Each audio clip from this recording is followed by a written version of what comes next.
These weapons are Western, and the West is behind that. According to media reports, Berlin allegedly provided to Kiev 3 Patriot surface-to-air missile systems, and there are negotiations with Washington on additional supplies.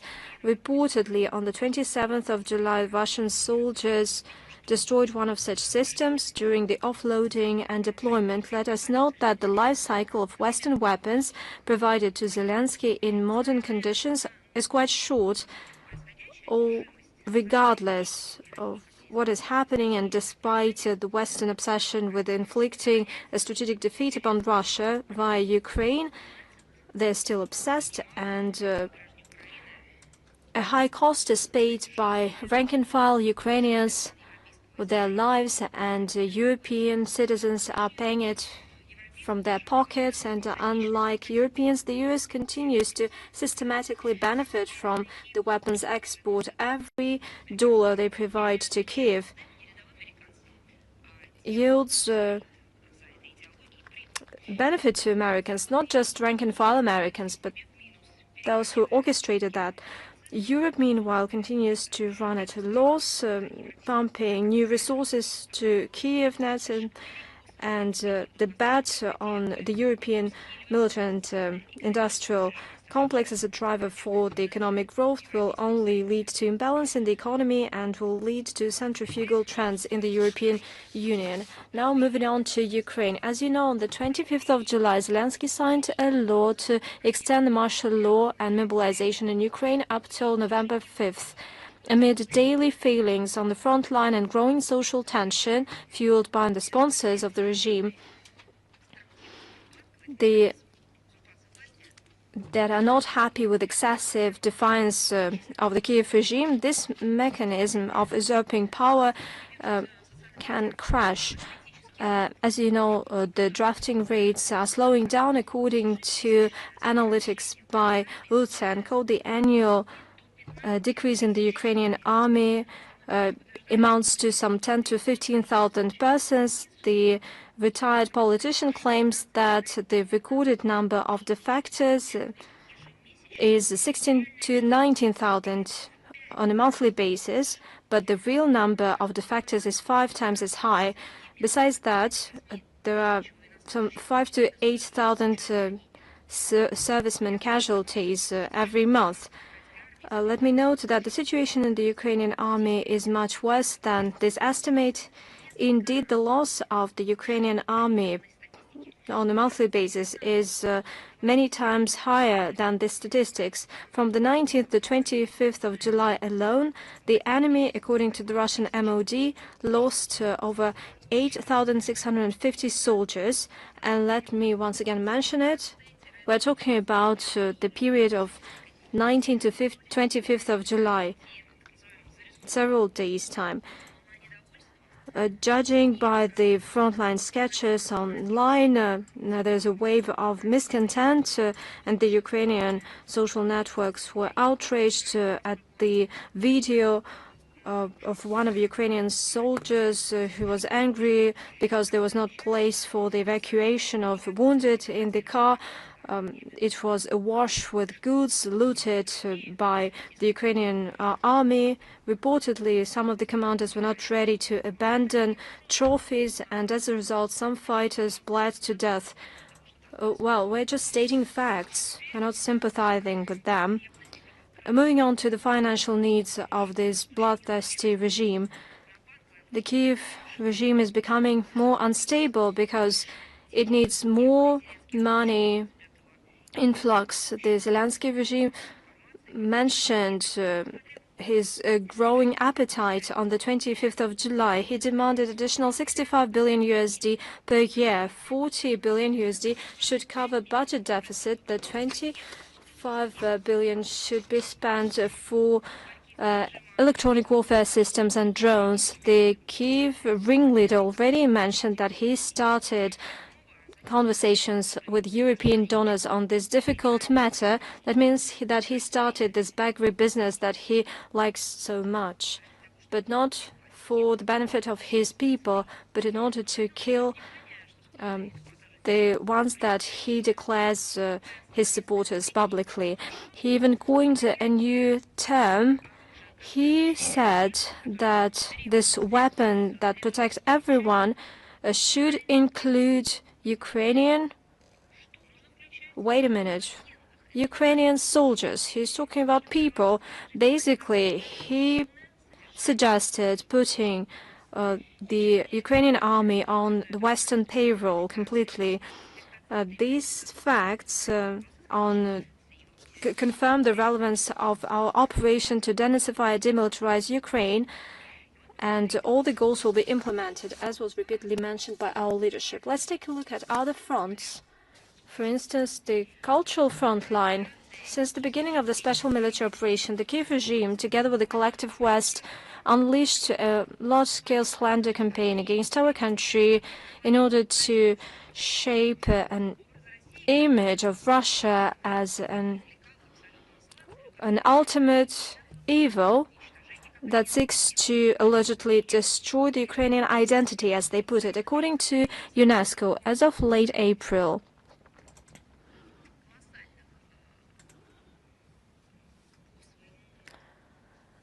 there have been enormous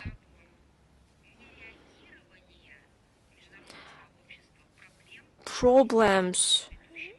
Namely, they were ignored by the international community. I'm talking about actions by the Kiev regime against its objects. According to UNESCO, as of late April, there are 485 sites that have been damaged. Half of them are cultural objects in Russian regions, in the DPR, LPR, Zaporizhzhia and Kherson regions. Various media outlets via the NGOs that are sponsored by the Western countries as well as the international platforms parrot allegations against the Russian army. They are accused of striking monuments in order to destroy, seize and rewrite the Ukrainian cultural heritage. They come up with bogus stories that Russian side has been destroying and looting museums, theaters. It turns out to be fake news. They are fabricated by the example of the bloody provocation in Bucha, bold headlines in Western and Ukrainian media, and zero evidence. Let me give you some examples of such bogus stories. And this disastrous situation, as I've mentioned in the beginning of the briefing, when Ukraine destroys its cultural heritage, is completely ignored by UNESCO, and the statistics is being manipulated. So going back to the facts, the armed forces of Russia were groundlessly accused of blowing up the Donetsk Academic Dramatic Theatre in Mariupol. The Russian MOD noted that on March 16, 2022, there were no mission sorties in that area. Moreover, evidence suggests that all main exits from theatre were blocked from the outside, and a couple of minutes before the explosion, there was a panic inside the building. That means that they saw something that made them take desperate attempts to come outside, and those who managed to go outside using humanitarian corridors claimed that Azov seized them as a living shield and that the Azov fighters blew up the building of the theater as they withdrew.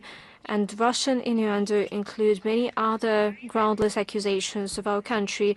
The Ukraine army does not have any qualms of using cultural objects as a shield to deploy their troops and equipment, and evidence abound. For instance, in May 2022, it is known that Ukrainian fighters set up firing positions near the Svyatogorsk monastery, and they used churchmen and believers as a living shield. As they withdrew, they set up on fire the wooden skit of All Saints, and they impeded clergy and followers to stop the fire. They have this example in Khatyn. And who did that? These were not just German Nazi. They were Western Ukrainian Bandera supporters and henchmen. Since the beginning of the special military operation till December 2024, the Ukrainian attacks affected at least 457 cultural objects, including the attack on the Moscow Kremlin on May 3, 2023. 744 temples, chapels, and church buildings were injured. 164 are not to be rebuilt. At the same time, Russia takes active measures to rebuild these cultural facilities. As of July 2024, in the DPR, LPR, Zaporizhzhia, and Kherson regions, over 120 cultural facilities were restored, and this effort will go on.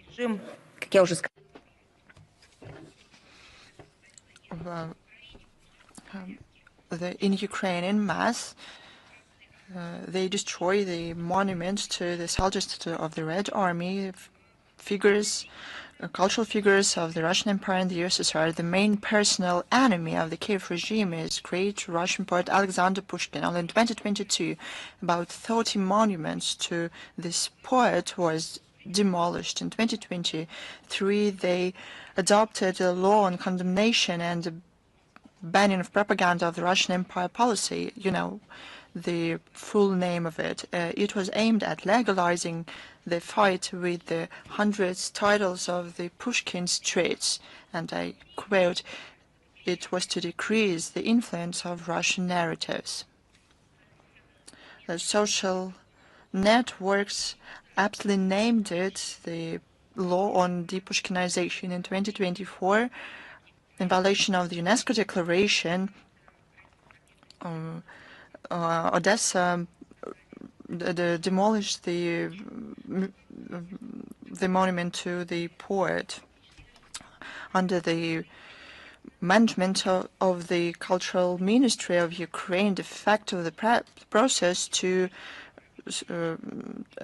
loot and destroy valuables started. For example, in March 2025, the Kiev regime closed access to the caves of the Kiev Monastery of the Caves and started inventory of the relics. We talked about it. They first opened arks with relics and took samples for DNA analysis.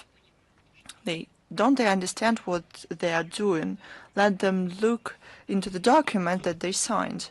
The Kiev regime even steal the valuables on the territory of the modern Ukraine and take it abroad under the pretense of saving them. In 2023, the director of Foreign Intelligence Service, Sergei Naryshkin, said that the relics from the Kiev Lavra of the caves are going to be taken out.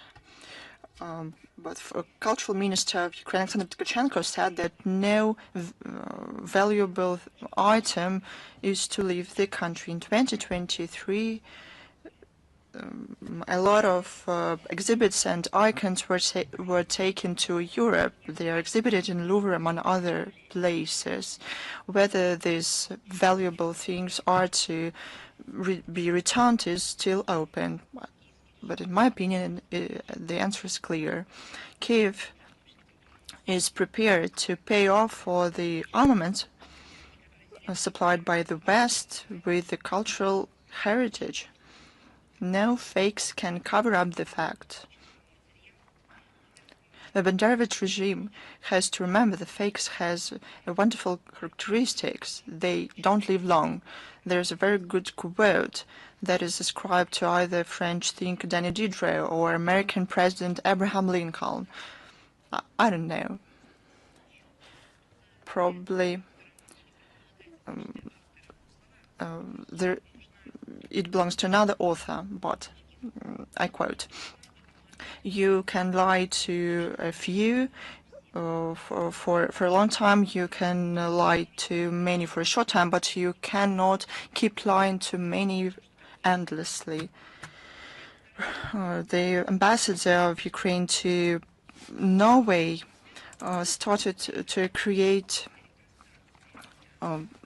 the panic around the Russian floating nuclear power station Academic Lomonosov. I remind you, it is deployed in the Pavik harbor in Chukotka, and is ostensibly, in the opinion of the Ukraine's ambassador, the ecological threat to the Arctic. But who says that? It's the representative of the country who regularly launch strikes against the Zaporizhzhia NPP. They don't understand that this can lead to a global climate catastrophe. During the briefing for journalists on July the 20th, the Ukrainian so-called diplomat accused Russia that it wants to use it as, I quote, ecological weapons, ignoring international rules and standards in nuclear security and safety and environmental protection.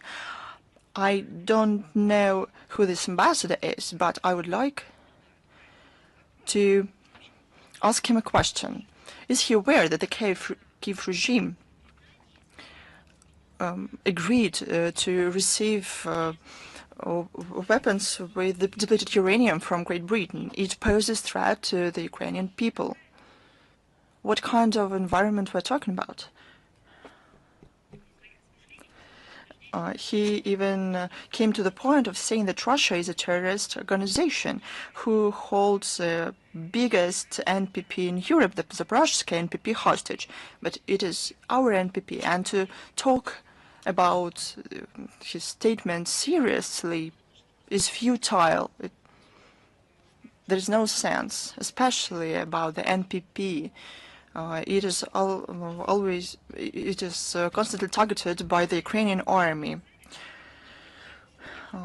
While talking about the proof, he cited the Norwegian researchers. They're quite positive about the station, noting quite high efficiency and innovative character of the station. He even noted the evaluations of the professor of the Tromsø Arctic University, who underlined the academic Lomonosov is purely civil and provides electricity for 4 regions of the Russian Arctic without necessity to build up on land facilities.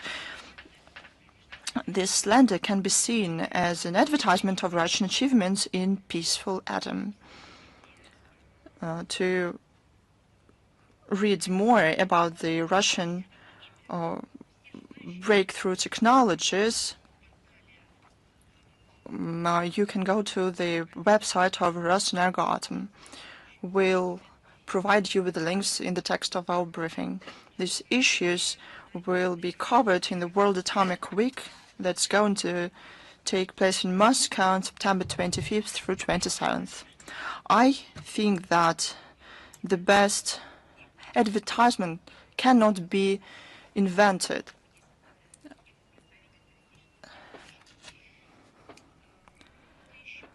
One more thing, and this is very serious. According to the information available to us, the Ukraine Special Services would like to use the differences between Russia and Azerbaijan to fuel the hatred on the national grounds. They want to use the people who fled Russia and who are ready for money, commit subversive actions. The idea is to, if these provocations are implemented successfully, they are going to spread information about the Russian aggression. They use all the means available to them to destabilize relations of Russia with its neighboring partners and states. This is the logic of terrorists. As we usually say, that it's the terrorism sponsoring that's the West is doing. Now about the situation in Moldova. In the run-up of the parliamentary elections in the country, the authorities continue to fight the competitors, trample upon the norms of the legislation, and to ban media that are not loyal to them. The situation with the polling stations is very indicative. We talked about it a lot. Last week, the Foreign Ministry of Moldova proposed to open up in Russia, where a lot of people from Moldova live. As in the last year's presidential elections, only 2 polling stations. At the same time, in North America and in West Europe, we talked about it, but we keep receiving the questions. The number of these polling stations are supposed to even go up in Italy from 60 to 73, in Germany from 26 to 36, in France from 20 to 26, in Romania from 16 to 23, in the US from 16 to 22. This shocked people in Moldova. The Moldova's diaspora in Russia was shocked as well. The authorities in Moldova, with their own hands, set up the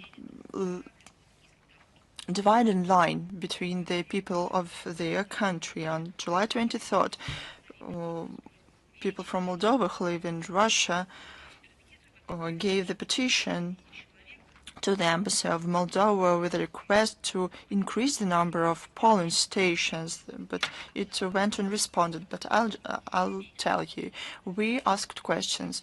Was it Russia who prevented Moldovans to set up polling stations? And time and time again, we underlined that we are prepared to do this, as we do on the request of any other country.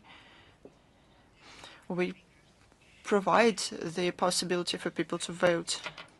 But the Moldovan authorities continue to cleanse the public space from any type of dissent. On July 25th, the Service for Information and Security of Moldova addressed the Central Chamber of Appellation with a request to recognize NGO Eurasia as extremists. But we're not talking about Banderovics who use Nazi symbols or anything like that. They wanted to recognize the NGO Eurasia as extremist.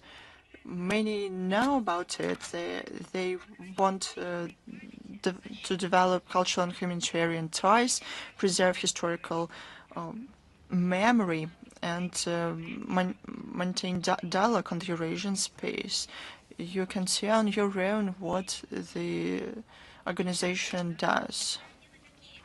It is aimed, despite disturbances, partnership, cooperation. It is clear that, according to the Moldovan authorities, all of this is extremism. The similar situation is seen with the Russian Center of Science and Culture in Chisinau, that it ostensibly works to undermine statehood and sovereignty of the republic. Can a couple of people, of organizations, undermine it? We can accuse people of this, but there are no proof. The consequence of this destructive policy is growing internal political differences and anti-governmental sentiment. The government of Moldova set people against each other and fuel this antagonism and hatred between the people. On July 26, Chisinau said a mass meeting and protests of the opposition parties. They promoted national identity and neutrality and balanced foreign policy. At the same time, the meeting in support of Evgenia Gutsul took place. She's under home arrest since April the 9th. The regime wants only one thing. They want to retain power by all means possible, even if it costs the loss of sovereignty and national identity of the country.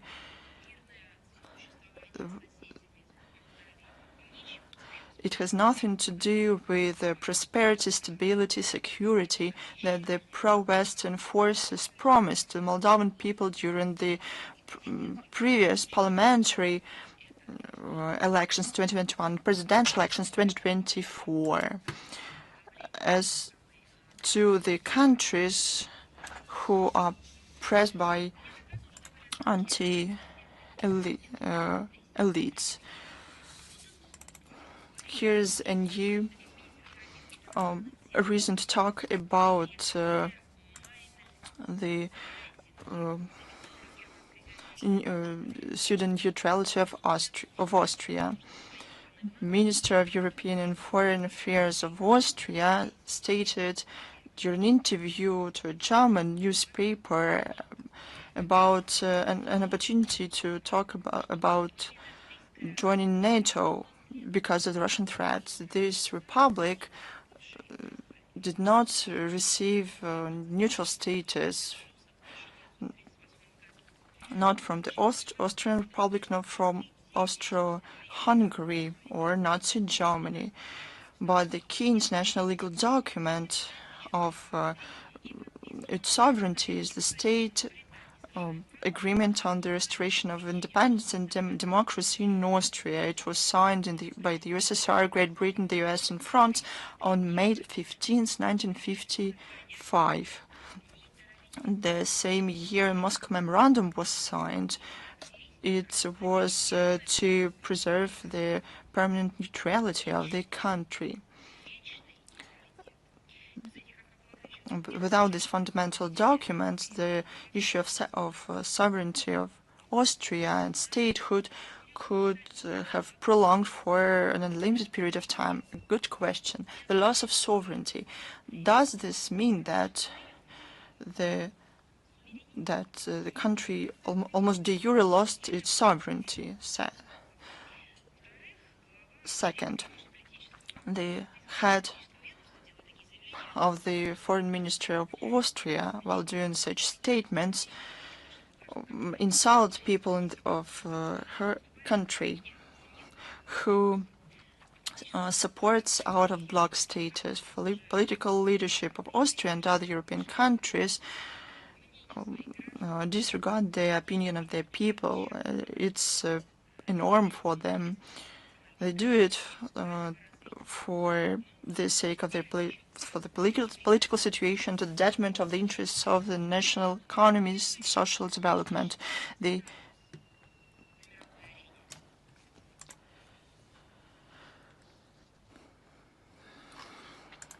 receive a lot of questions regarding the situation around Iran and negotiations on the Iranian nuclear program. We are prepared to answer to them. We see continued attempts of politically biased and destructive forces to destabilize the situation around the Iranian nuclear program under the made-up pretense, and to persuade the rest of the world that it poses threats.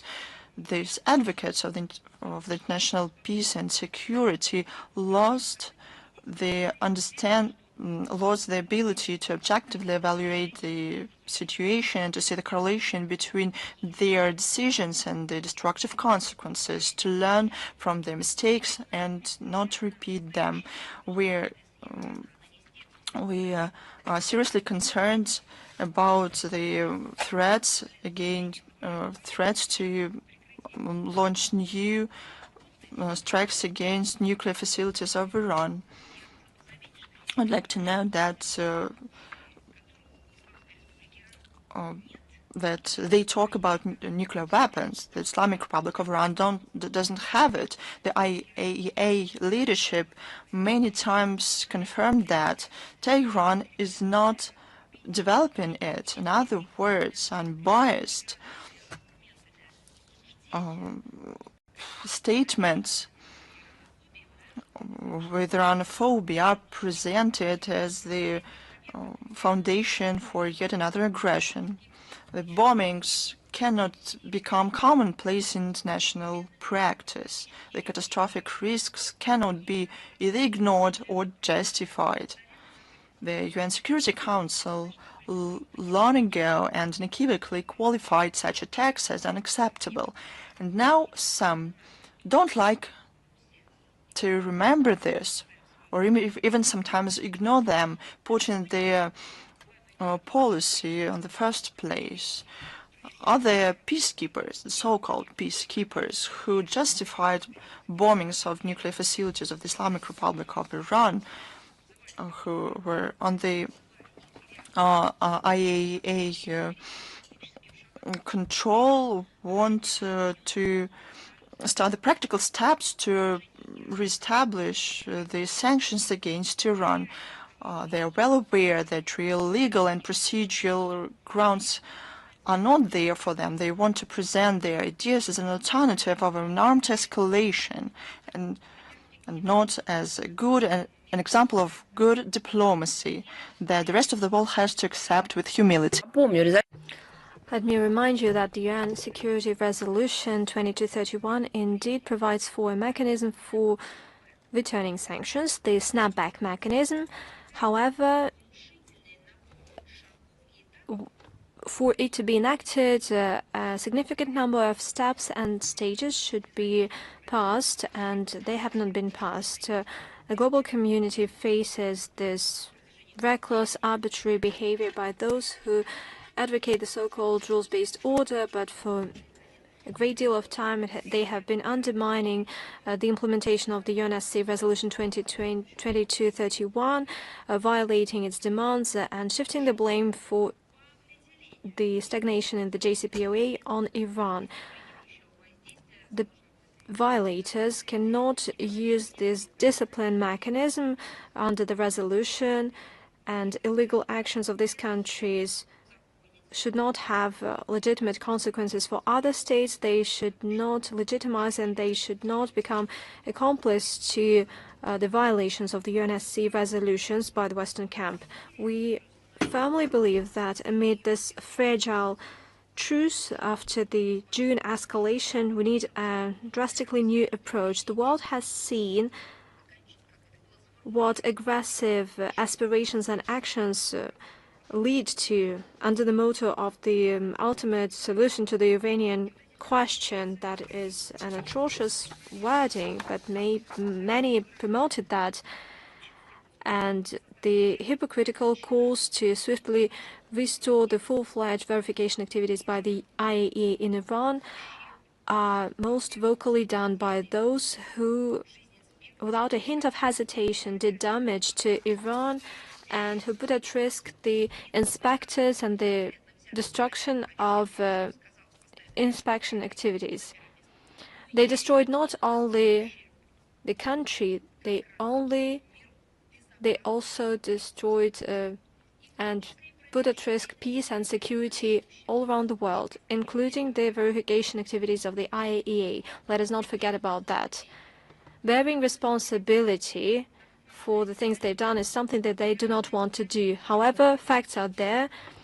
It's not Iran, but its opponents who attacked the activities of the IAEA in this country, and now they need to ensure confidence that the IAEA could resume its activities, the verification activities, in line with its mandate. Sustainable peaceful settlement and refusing to make new strikes is the fundamental prerequisite for bringing cooperation between Tehran and the IAEA back on track. We believe that at the current point in time, Western opponents should abandon their selfish aspirations and channel their energy not for the destruction but the active search for negotiating decisions, building upon the international law and with due account for legitimate interests of Iran enshrined in the Non-Proliferation Treaty, including the right to enrich uranium for civilian purposes under the IAEA control.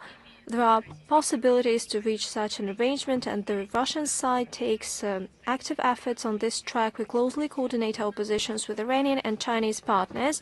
Tehran seeks to have meaningful efforts in this regard, and that is shown by the ongoing dialogue between Tehran and European countries, Another round of negotiations took place on the 25th of July in Istanbul. We hope that London, Paris and Berlin, as well as Washington, realize that there is no point in confrontation and they will focus on genuine diplomatic settlement, guiding by the Non-Proliferation Treaty, acting on the basis of a calibrated balance of interest, advancing reasonable approaches and setting aside the language of blackmail and threats. There have been questions on joining of EU sanctions by Oslo regarding Russian fisheries industry. I would like to comment on that. Unfortunately, in line with its anti-Russian policy, Oslo has joined the anti-Russian EU sanctions on July 10th regarding Russian fishing companies, Northbow, Mormon Seafood. These are companies that are fishing companies, and this decision envisages that their vessels cannot enter the territorial waters and ports of the continental part of Norway. Norway formally is not part of the European Union, but basically it is in line with Brussels when it comes to mounting pressure on Russia, and it is at odds with the common sense and its national interest, and there is nothing new with that. However, this time Oslo had a creative touch to the EU Russophobes. It banned the legitimate activities of Russian fishing vessels regarding fishing stocks that are managed by Russia and Norway. We see flagrant neglect of Norway's commitments within the existing bilateral agreements, including the ones on 1976, as well as direct violation of the decisions by the Joint Russia-Norway Commission on Fisheries. By doing so, the Norwegian authorities put at risk not only the interests of their population, but also the sustainable management of biological resources in the Barents Sea and Norwegian Sea. It is important to note that up until now, despite political differences, there have been annual sessions of bilateral fisheries commission that set a common acceptable catch on major fish. It distributes national quotas and it coordinates measures to regulate and control the catch. They adopt programs for joint research in fisheries. The 50 years of experience shows that it is important to cooperate with Russia, taking into account our interests. When it comes to the pretext that was used by Norwegian authorities for another round of anti-Russian measures, that just shows paranoia. Russian fishing companies allegedly, well, from the point of view of those who explained this to Norwegian authorities, they participate in spy activities. They are sponsored by Russia, and these activities are aimed against critical infrastructure in the maritime areas of Norway. No evidence was provided. These are classical Russophobic scenarios. This decision was followed by the statement by Norwegian leadership that they are ready to continue many years of cooperation with Russia, and this shows that there is no even a trace of pragmatism regarding Norwegian commitment to relations with Russia. And the protest was declared to the Norwegian chargé d'affaires in Russia. He was summoned to the Russian Foreign Ministry on the 29th of July. The Russian side initiated an emergency session of the Bilateral Commission on Fisheries. Overall, we should state that a great deal of damage was done to the win-win cooperation with Norway in fisheries, and these actions will be reciprocated. And there is another outrageous topic. We talked a lot about various points and the cases when the West basically destroys something that used to be its foundation and the core and architecture, the freedom of speech. Without it, as you know, democracy is not possible, especially the Western liberal democracy that completely was associated with independent media. The UK passed an Online Safety Act. I would like to delve on that in particular. I would like to use another word, but let's say to delve on that. On the 25th of July, Britain enacted the 2023 Online Safety Act. While the title is wonderful, who's against security, special cyber security? But as is a custom in the Anglo-Saxon world, behind this flashy wrapping and lofty words on the need to protect their nationals hides this ugly reality. The British authorities get the tool to have a total control over the activities of the UK, which is becoming even more gloomy. This act obliges social networks, messengers, and platforms to identify the age of users and basically to constantly scan, feed publications, private messages, to identify illegal content, as they put it. That means that the privacy of correspondence not only can be limited following the court ruling, it is eliminated completely. And there is more to that.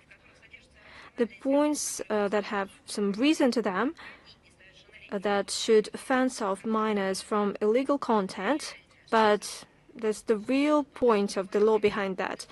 Under the pretext of combating misleading information, fake news, London ensures control over the information space. Let me remind you that London invented the concept of highly likely, and for centuries it has been carrying out false flag provocations, and on a daily basis it generates tons of fakes using tabloids.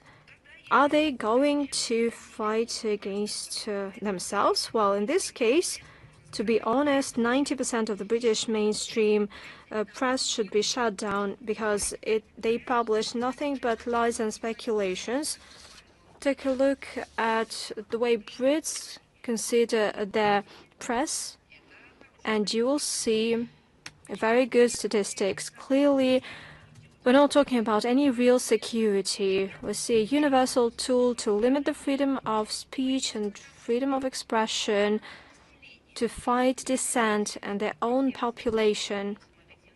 According to their surveys, they do not trust the authorities or the British press. This very British Act was devised in such a way as to cover virtually anything.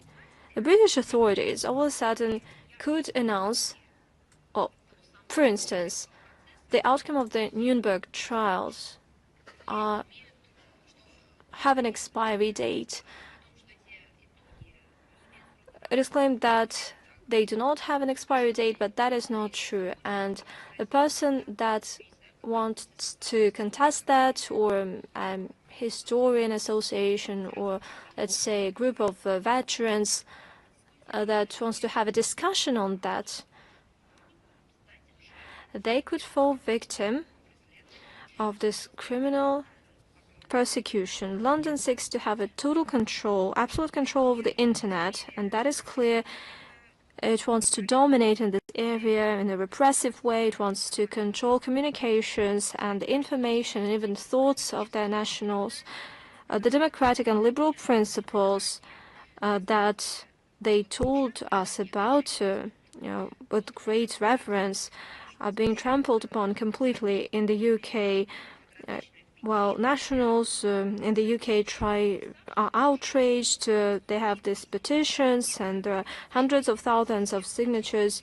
One of the petitions has over 400,000 signatures, but there are doubts that it would change anything. Downing Street cares a lot about human rights in other countries. They invest money and attention to this end, and they publicly cover that as well. But once we're talking about human rights in the UK, well, this can wait. And these new points in the British legislation are in line with something else in the Anglo-Saxon world, namely the Australian Online Safety Amendment, social media minimum age. It will come into force in December this year. This model is the same. They use decent pretext to protect kids, to institutionalize a tool that would allow Canberra to use censorship at their own will to alleviate any kind of dissent. I believe that that is the best occasion to get back to George Orwell and his visionary novel 1984. Let me remind you that the totalitarian state where Big Brother is always watching you was called Oceania, and the prototype was the United Kingdom, as well as countries and territories that were controlled by the UK. Orwell, that was born in occupied India, and his initial name is Eric Arthur Blair, and he knew what he was writing about. The idiom that he coined, thought police and thought crime, perfectly described the campaign unleashed in the West. We've been warning about that for quite some time. We provided facts in the international platforms, and we drew the attention in international fora. We talked about that when Russian media were persecuted. Representatives of various NGOs and civil societies who still dare to be outraged loud and clear. And I would like to recall the timeless words of a German pastor, prisoner of the Dachau camp, Martin Niemöller, although I would like to change them a bit. The bottom line is the same. You will get it. And I am speaking to Western journalists, among other things. Come to think of it, once again, that is the quote of Martin Niemöller, and that is a quote known by a lot of people on our planet, and it was talking about, well, it refers to the developments in Dachau. I changed it to fit the situation with the freedom of expression and media. When they persecuted Russian journalists, we were silent. We were not Russian journalists. When they started deleting and blocking Russian media outlets, we were silent. We were not Russian media outlets. When they started inventing the so-called Russian threat, and highly likely, we were silent. We're not Russians. When they came for us, for Western journalists, Western audience on the internet, and Western citizens that use the ICTs, nobody was there to defend us. This quote of Niemöller fits perfectly the occasion. If we change it, indeed, everything perpetrated by the West regarding Russian journalists and Russian media outlets will be used by them regarding their journalists and their media. But there will be nobody to help them in their territories. And another anti-Russian paper. On the 23rd of July, the Bulgarian parliament adopted a declaration along with traditional standard tropes about Russian aggression. It expresses solidarity with the European Parliament, describing Russia as, come to think of it, a state sponsor of terrorism. Legislators of a number of European states made such statements a couple of years ago, and now Bulgarian members of parliament try to catch on this train of European Russophobia, although they're quite late, and they labeled Russia as the sponsor of terrorism. We're talking about the very Western representatives who invest money and weapons to the Kiev regime. And it doesn't hide that it is carrying out terrorist activities that are subversive activities against civilians. It is intimidating. But at the same time, the West does not see that it sponsors terrorism. We don't see any link with reality, and such loud and ungrounded accusations against our countries have the task of setting the ground for new sanctions. I will leave it to the authors of this quasi-document. They do not have any conscience, and everybody sees for themselves that any aggressive lawlessness against our state and our citizens will have the response. Bulgarian parliamentarians should understand that and should carefully calibrate what they say.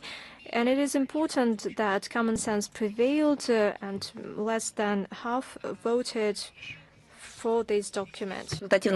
We had a lot of questions about the verdict of the International UN Court. On July 23rd, the International UN Court pronounced a verdict on the request of the UNGA. This case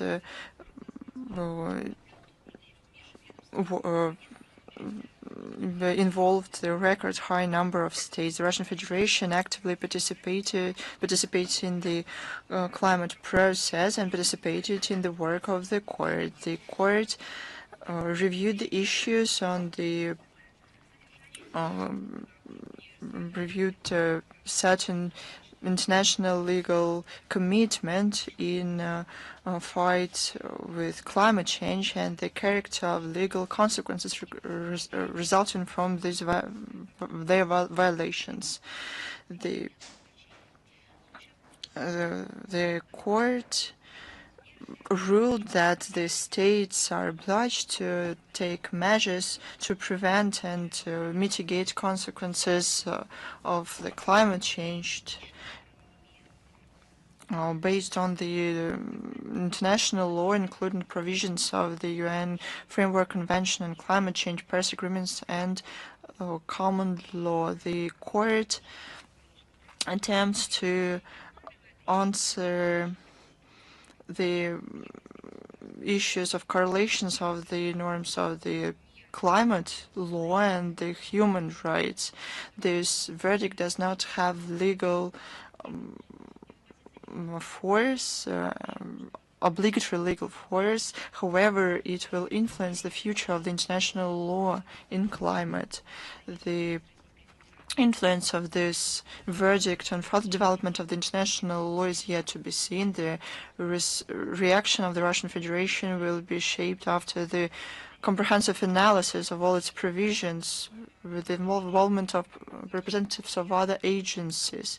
We'll return to this issue many times now about the debates in the UNGA on the responsibility to protect. I don't really understand what this is. It sounds even strange. I'll remind you, on June 25th and July the 1st, the UNGA held annual debates on the UN General Secretary report on responsibility to protect, dedicated to the 20th anniversary of this doctrine. Supporters of the concept praised it and said that humanitarian catastrophes of the modern times ostensibly could have been prevented based on the concept and through the International Criminal Court, and I quote, as an important tool of fighting impunity. But we know that there was a lot of impunity within this court. Many founders of the court were terrified because of it. The UNGA shouldn't celebrate the anniversary of this controversial concept. It is seen by countries from the group of friends to protect the UN Charter and other states of the Global South as an attempt to implement humanitarian intervention under the motto of these NATO forces bombed former Yugoslavia. It is also seen as yet another mechanism to interfere in internal affairs of sovereign state. First of all, to remove unwanted governments. The supporters of this concept don't like to remember that one of the reasons why it was received so badly was the military operation of NATO in Libya.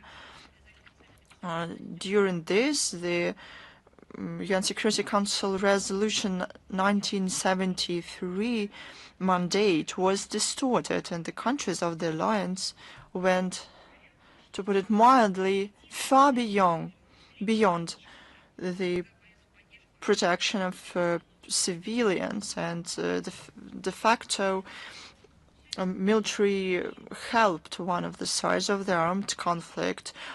They don't like to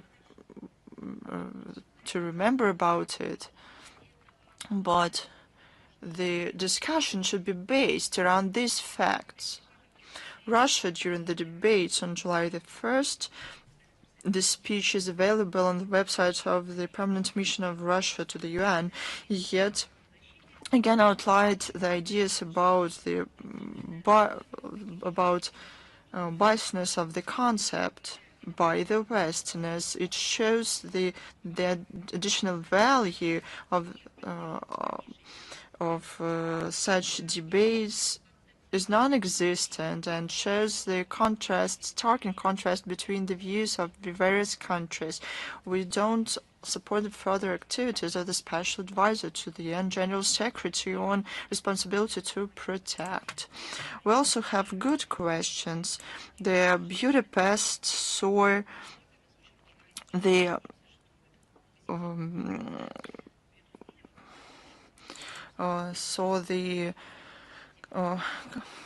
competition in freestyle wrestling. This competition is a vivid example that sports can be out of politics, and great states will try and find mutually acceptable solutions to the existing problems, including from the sports diplomacy.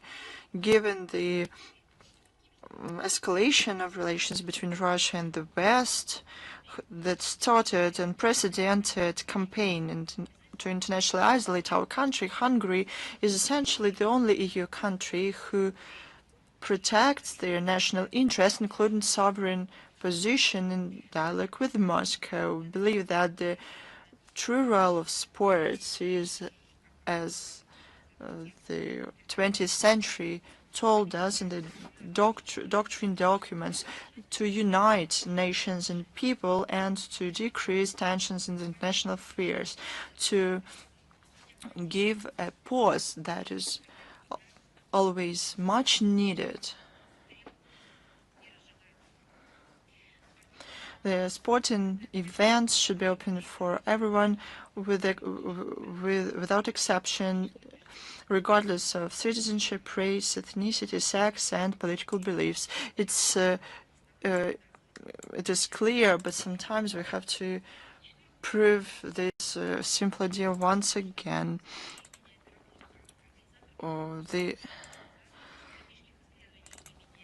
In Moscow and St. Petersburg on July 24th, the Forum of Finalists of Gromyko competition of young CIS international affairs specialists was completed. This competition takes place annually since 2018, and over the 7 years has brought together more than 3,000 young researchers from 11 countries. It is aimed at making popular research of international affairs, modern history of diplomacy, integration processes, and the Eurasian space, as well as expanding dialogue between young specialists, researchers, and diplomats. This year, organizers received record high number of applications, 230 applications from 10 CIS countries. they had interest works with the original outlook on the Eurasian integration, the development of the Union state, changes in the world economy, protection and preservation of the historical memory. Following the first stage, the expert jury selected 50 participants.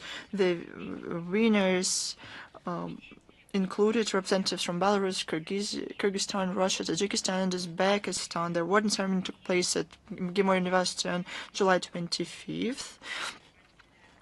They also visited Foreign Ministry. We congratulate the finalists and winners. We wish them success in their scientific endeavors. We will use the results of their work in our practical activities. In Manjrok, the Altai Republic, on July 24th through 26th, under the presidency of Mikhail Mishustin, International Ecological Conference took place. It was participated by delegations of high level from 8 countries. The key event of the conference was the plenary session, the environmental challenges on the way to the sustainable development. Prime ministers of the participating countries talked about the activities of their countries on the environmental tracks. Special expert sessions were dedicated to the issues of influence of climate change, to water resources, ecotourism regulation, operation of transborder reserves and national parks. The idea about necessity to coordinate efforts of the international community in this sphere was repeated many times. Russia actively deals with the environmental issues, including within the bilateral, multilateral formats. We're sure that this expert dialogue will contribute significantly to further strengthening the relevant work in this sphere of the first direct flight between the capitals of Russia and North Korea took place.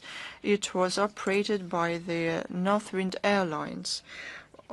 The plane had, among other passengers, the Russian president of the Intergovernmental Commission on Trade and Economic and Scientific and Technical Cooperation between Russia and North Korea, and Minister of Natural Resources and Ecology of the Russian Federation.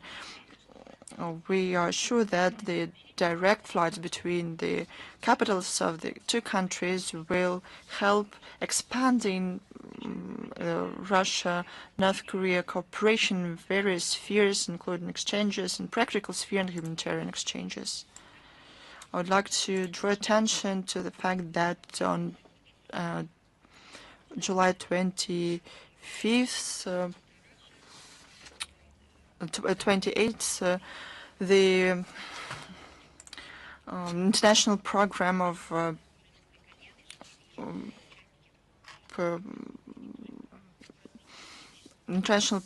organized by the Gorchakov Foundation for Public Diplomacy started. Over the time that this project has existed, Russia was visited by 100 people from 50 countries. For example, in 2024, it was participated by specialists from Argentina, Brazil, Costa Rica, Mexico, Salvador, and Chile. This year, it will bring together specialists in energy from Brazil, Colombia, Salvador, Chile, and Ecuador. One of the organizers is the TV BRICS International Media Corporation. The participants will discuss international energy security, achievements of Russian oil and gas sector, and prospects of development cooperation between Russia and Latin America in energy. The program includes practical workshops, visits to energy facilities, and lectures and roundtables. discussing peculiarities and risks of emergence of new energy markets, principles of the organization of hybrid energy, role of Russian oil and gas sector, and others. August the 1st will mark the declaration of independence of the Republic of Benin. The diplomatic relations with this country were established on June 4th, 1962. Our relations are friendly and time-tested. We maintain regular political dialogue and contacts. We reconfirm contacts and ties. The delegation of the Republic of Benin, led by the Foreign Minister, participated in the first Russia-Africa Summit in St. Petersburg on July 27th, 28th, 2023, on November the 8th, 2024, on the sidelines of the first ministerial conference of Russia-Africa Partnership. Sergei Lavrov met with his counterpart. The interparliamentary contacts are developing gradually. The President of National Assembly of the Republic of Benin participated in the second National Parliamentary Conference Russia-Africa. And on September 20th, 2024, the State Duma established a group on ties with parliamentaries from a number of African countries, including Benin. On February 21st through 23rd, 2023, Benin was visited by the State Duma delegation headed by the coordinator of the group of interparliamentary cooperation with the countries of Central and South Africa, Nikolai Novichkov.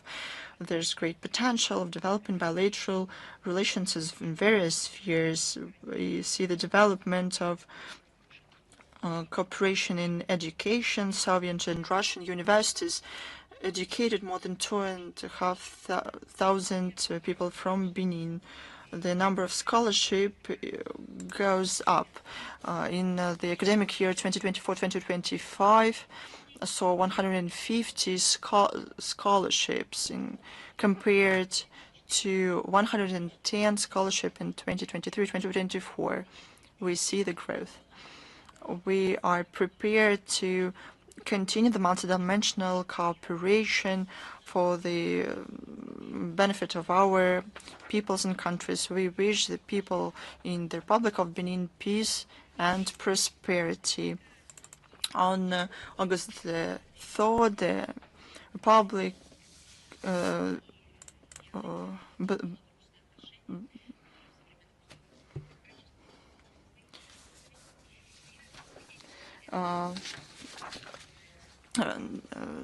Nigeria will celebrate the 65th anniversary of their independence.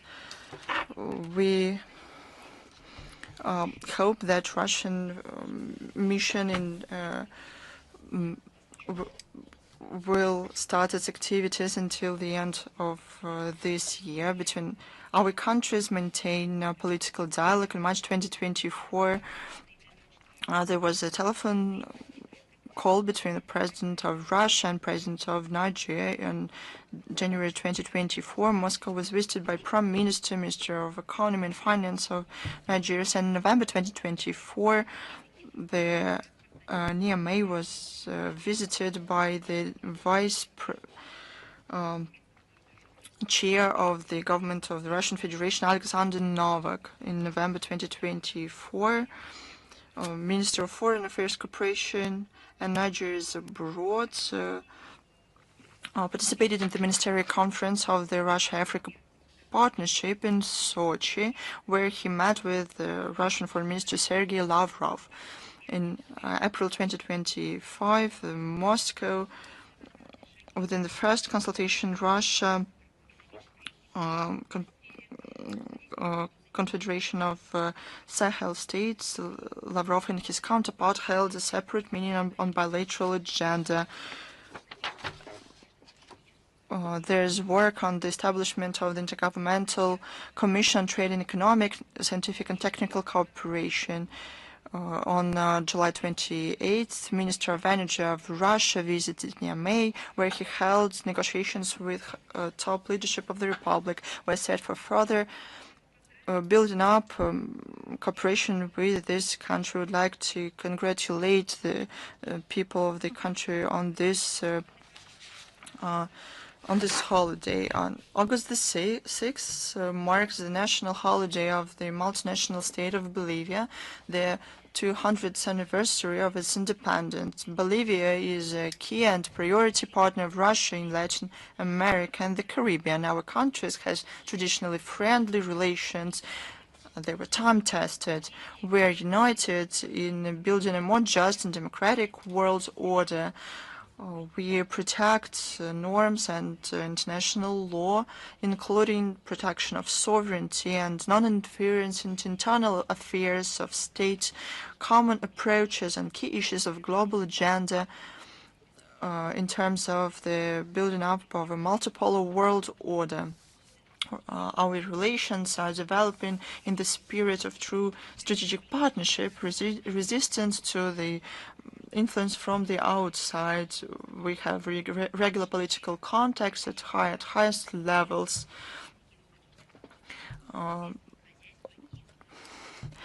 In the run-up to this holiday, I would like to wish our friends in Bolivia peace, prosperity, and all the best. I'm ready to take your questions. International Life. Are you here with us? Hello, Madam Zakharova. I have the following question. What's your take on the statement of the head of the European diplomacy, Kaja Kallas? She made a statement several days ago during the session of the EU Council on Foreign Affairs, and she stated that Belize had to pay for abandoning democracy. It begs the question, does the EU's intention to criticize similar laws still exist? Does it mean that the EU wants to criticize its member states? You know, there are some statements that shouldn't be made by anyone, no matter who makes them. There are some things that are not acceptable, but it is especially peculiar to know who exactly said it. I don't quite understand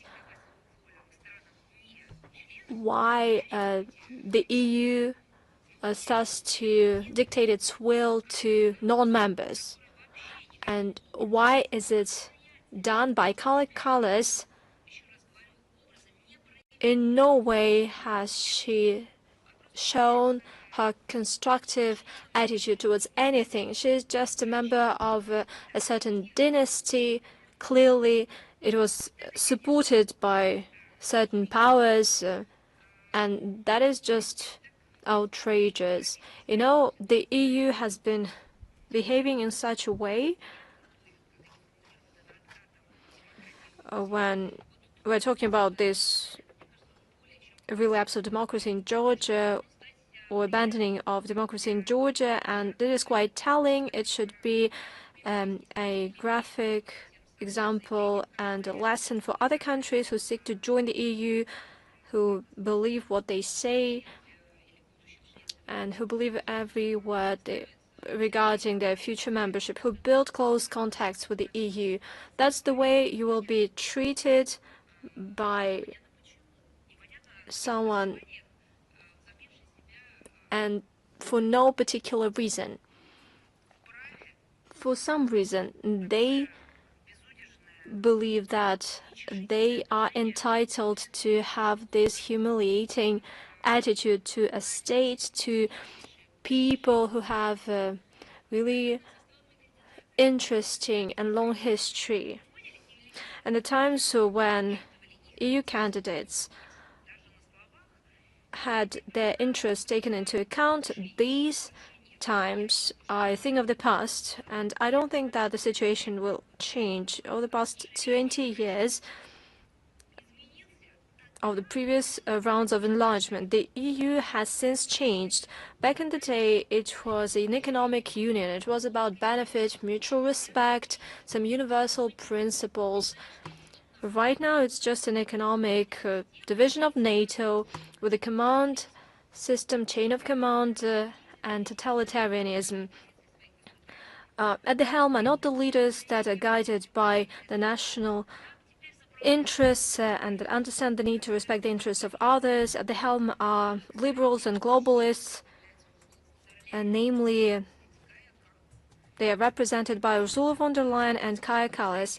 The key basic condition to advance on this European path is to completely abandon national interests, national sovereignty, and national decency. If that's the way you can talk to someone that is not under your supervision, that is not covered by your mandate, if you can talk to them in such a way, once they join this back-line discipline and this chain of command, nobody would even talk to them, and their opinion would not be taken into account at all. They will just be sent some ready-made decisions, the decisions that were adopted in the morning, and in the evening they could learn about that from the news. So given, well, if we're talking about the respect for traditions, norms, forget about that. And that is what's happening right now. It's not simply interference into domestic affairs. That is a flagrant, blatant neocolonialism at the new technological level. This desire to have manual governance of member states, non-member states, manually. They want to govern everyone, to rule everyone. At the same time, the Brussels hypocrisy is off the limits. The EU has not been the beacon of democracy for a long time. We see the cleansing of media landscape, and that was the cornerstone for their democracy. We see fighting against any opposition, using control over the civil society, ignoring of mass-scale human rights violations. That is the track record that they have, but that's not the kind of a track record that gives them the right to lecture others.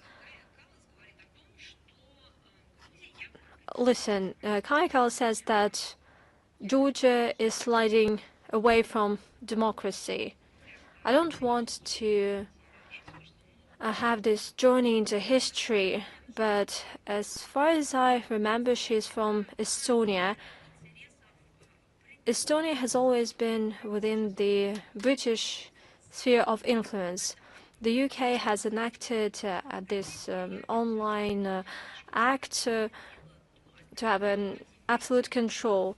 Why can't we speak about this backsliding of democracy in the UK?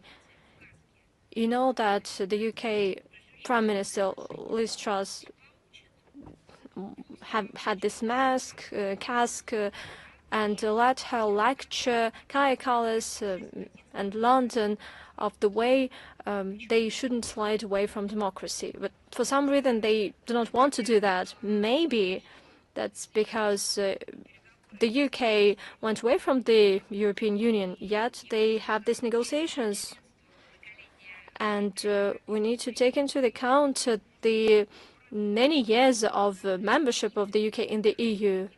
And maybe they have more rights to talk with Brits in such a manner, rather than speaking in such a manner with non-EU members.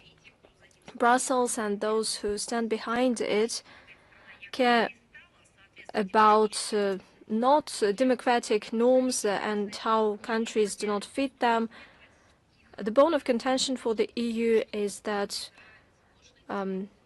countries do not want to blindly follow their instructions. That's what they're not happy about. The regimes of Zelensky and Sandu follow Brussels textbooks, and they get away with murder, they are sponsored, and those who are ready to defend their national interests and take their responsibility for the fate of their peoples, whether we're talking about EU members or not, well, the Eurocrats want to punish them publicly using sanctions, using accusations and humiliating statements. Nothing scares them. They have no qualms about any means. They do it point blank, and they even resort to outright blackmail, including with regards to rank-and-file citizens. They are threatened with a visa regime, despite the EU legislation.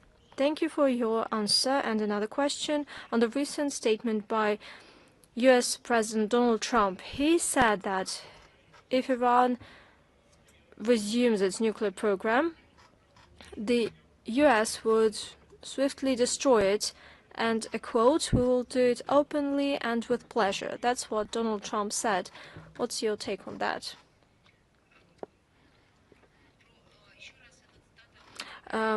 What is a quote on? Yeah, that's a statement on the Iranian nuclear program. We will do it openly and with pleasure. The Russian side strongly condemns any calls to make military strikes to alleviate misunderstandings and contradictions regarding the peaceful nuclear program in Iran. Our position has been consistent here. We have repeatedly warned everybody regarding the detrimental military reckless campaigns. They pose threat to stability and security in the Middle East.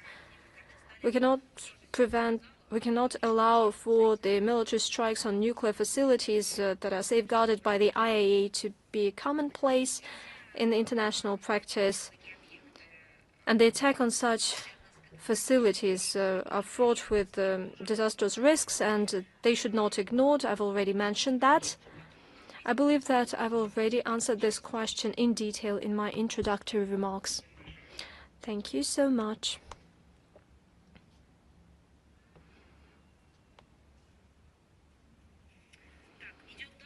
Let's move on. TASS News Agency, are you here with us? Hello, Madam Zakharova. We're here with you. We have one question. What's your comment on the statement by Serbian Minister Starovic in the interview with Western media that Belgrade is ready to join anti-Russian sanctions once Serbia joins the European Union? You know, this interview came as a shock for Serbians, per se. Their leadership told them one thing. They confirmed their position on the international arena, but it turned out that the minister of the federal government said a completely different thing, and he said it loud and clear. Indeed, on the 25th of July, an interview was published with the Minister on Euro integration of Serbia, Nemanja Starovic, with the Austrian agency APA, and there was and he said that Belgrade was ready to join EU sanctions against Russia, and they are ready to do that once the European future of the country is sealed. And they even make specific timeline, a few months before Serbia joins the EU. Well, what can I say here? I believe that those who assume responsibility for the fate of their people and those to whom the people entrusted their future should respect their citizens. And if the Serbian citizens vote in favor of a respectable attitude and win-win cooperation with Russia, if they vote for preserving our unity, our culture, for developing ties on various tracks, for non-imposing of sanctions, then the Serbian leadership should respect this position, and they should not deceive their citizens. These assessments were already commented by the Serbian president, and he said that these statements by Starovic are not careful enough. The Serbian leader said that Belgrade will not change their principal stance on preserving partnership with Russia and not joining sanctions against our country. Previously, some similar statements were made by the chair of the Serbian government. I would not even like to guess what prompted the government of the Serbian government to make such deliberations and to voice this idea that Belgrade could join anti-Russian sanctions campaign that is illegitimate and that was launched by the West, especially since this statement was denounced.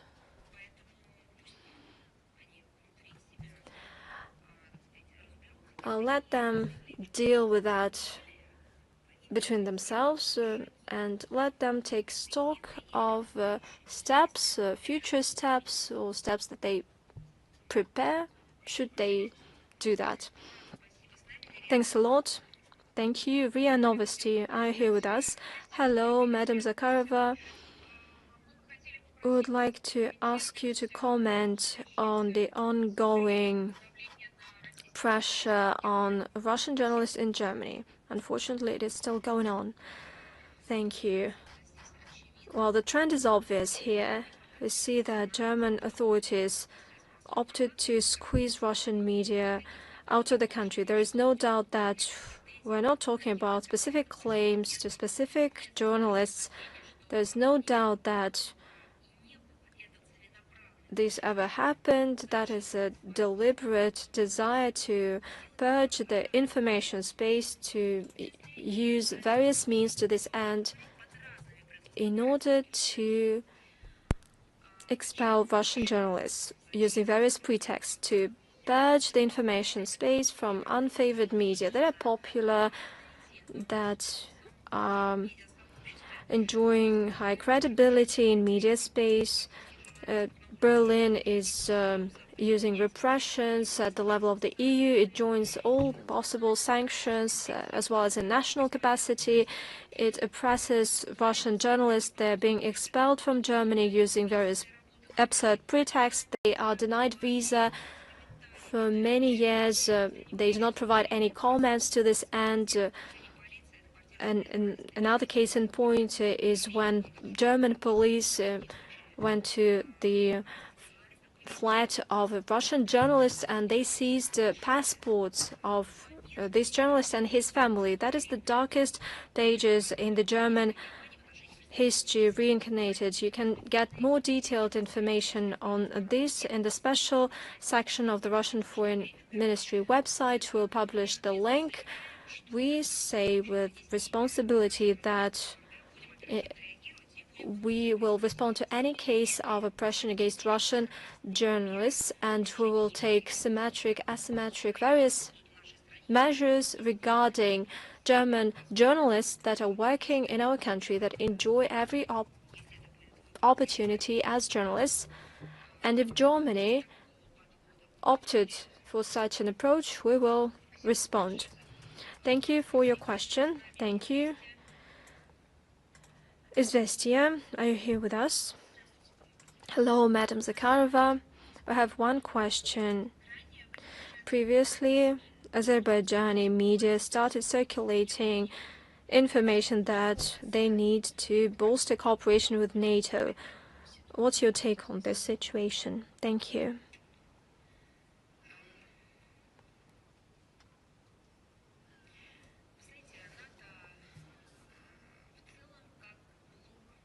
NATO, in general, as a bloc, and its individual member states for many years have been trying to cling to South Caucasus or to strengthen their positions there. The goal is obvious, and we have repeatedly mentioned that, is to use the capabilities and the resource of the regional states to benefit the collective West, especially when it comes to geopolitical standoff with our country.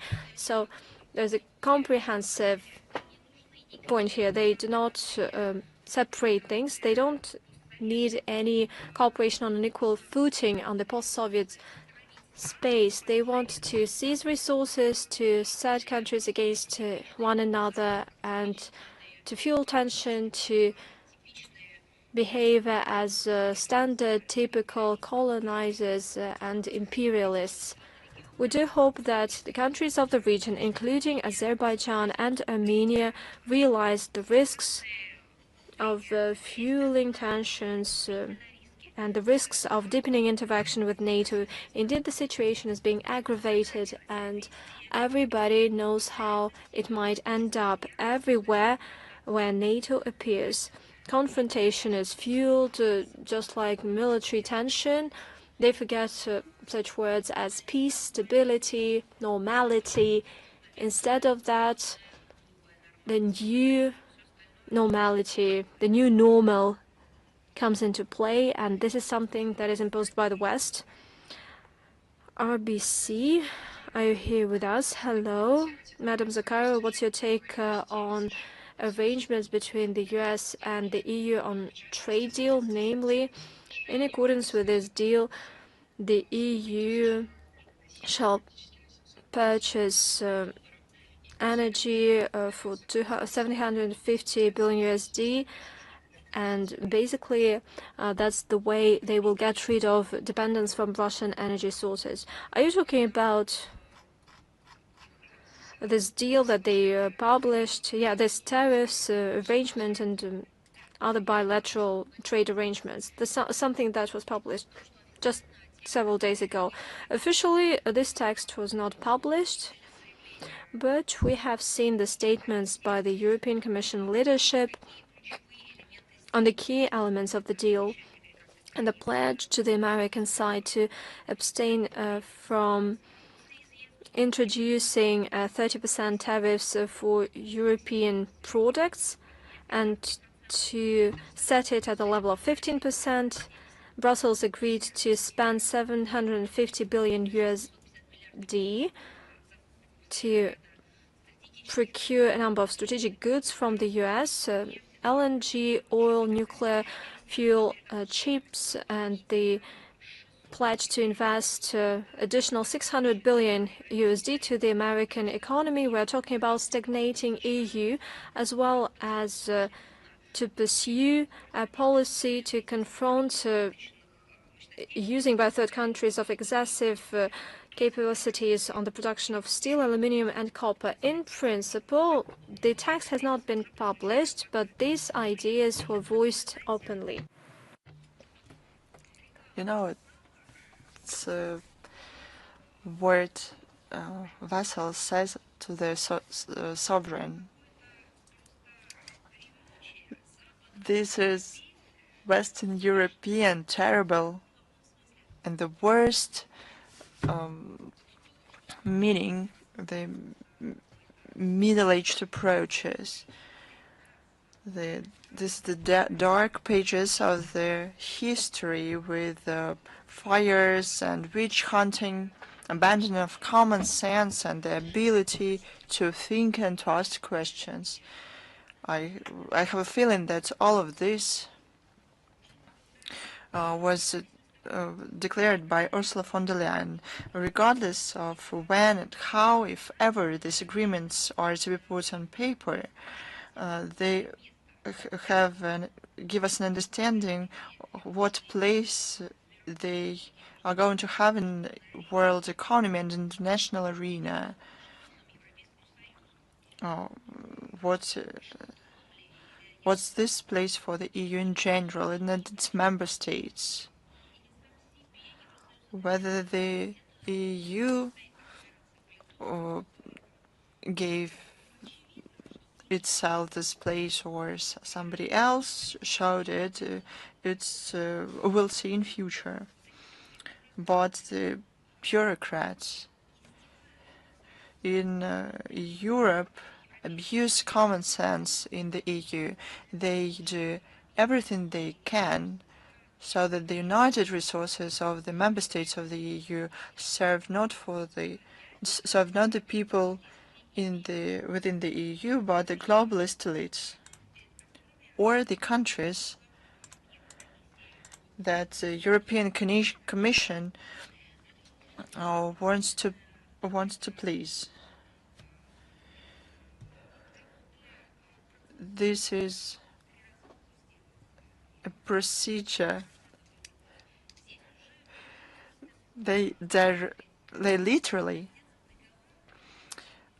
can undress fully and leave the last thing they have, and even those they are going to get in future. The EU, the European Commission, humiliate themselves before the big brother with the acquiescence of the people in the EU, who, in my opinion, because the media don't give the opportunity for people to understand what is going on,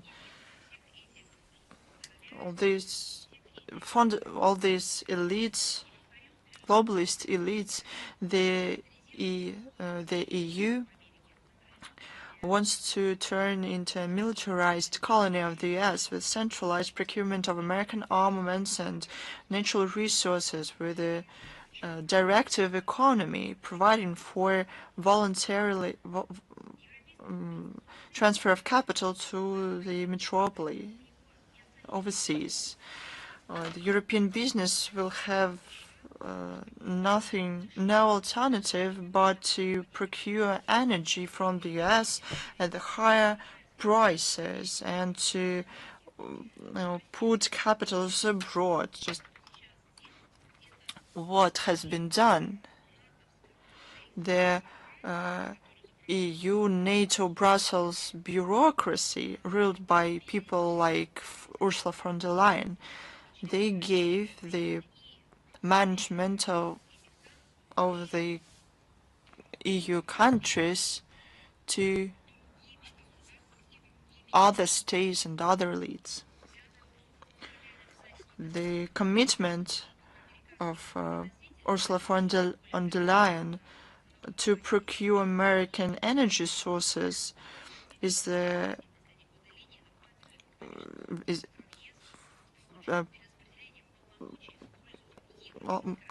follows up on the European Commission's policy to undermine economic sovereignty of the EU member states. It will lead to more dependence from the US. The interests of ordinary Europeans is not taken into account. An example is unilateral restrictions and other measures against Russia. The negative consequences will be felt by many generations of taxpayers in the EU. The EU already is paying for political ambitions of the head of the European Commission. Despite object economic indicators, it continues to position EU together with China's US as a major economy in the world without any grounds for this. In reality, GDP and parity of buying ability of the EU and US are not among the not in the top. Of this story, I'm not sure how your media outlet sees that. It's probably should be put into another section from the economic section. If you have no questions, then is Sinhua with us? Madam Zakharova, I have the following question. Last Tuesday, representatives of Iran, Russia, and China held a trilateral meeting on the Iranian nuclear problem. What are the expectations about the prospects of the peaceful settlement of this issue? What do you think about the interaction with China on this, in this regard? We gave a detailed commentary in the first part of the briefing on July 22nd. Tehran saw the trilateral meeting of the representatives of Russia, Iran, and China on the Iranian nuclear program. They discussed the status of negotiations of the nuclear problems. The Russian delegation was headed by the director of the Department of Non-Proliferation and Arms Control, Oleg Postnikov.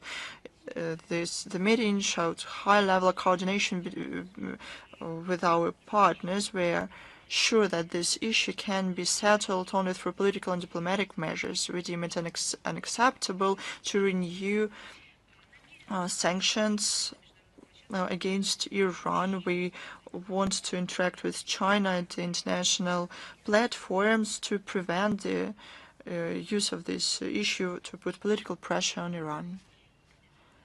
Thanks to you. Is Reuters with us? Good afternoon, Madam Zakharova. I'm right here.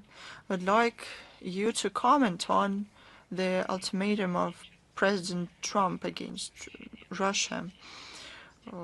They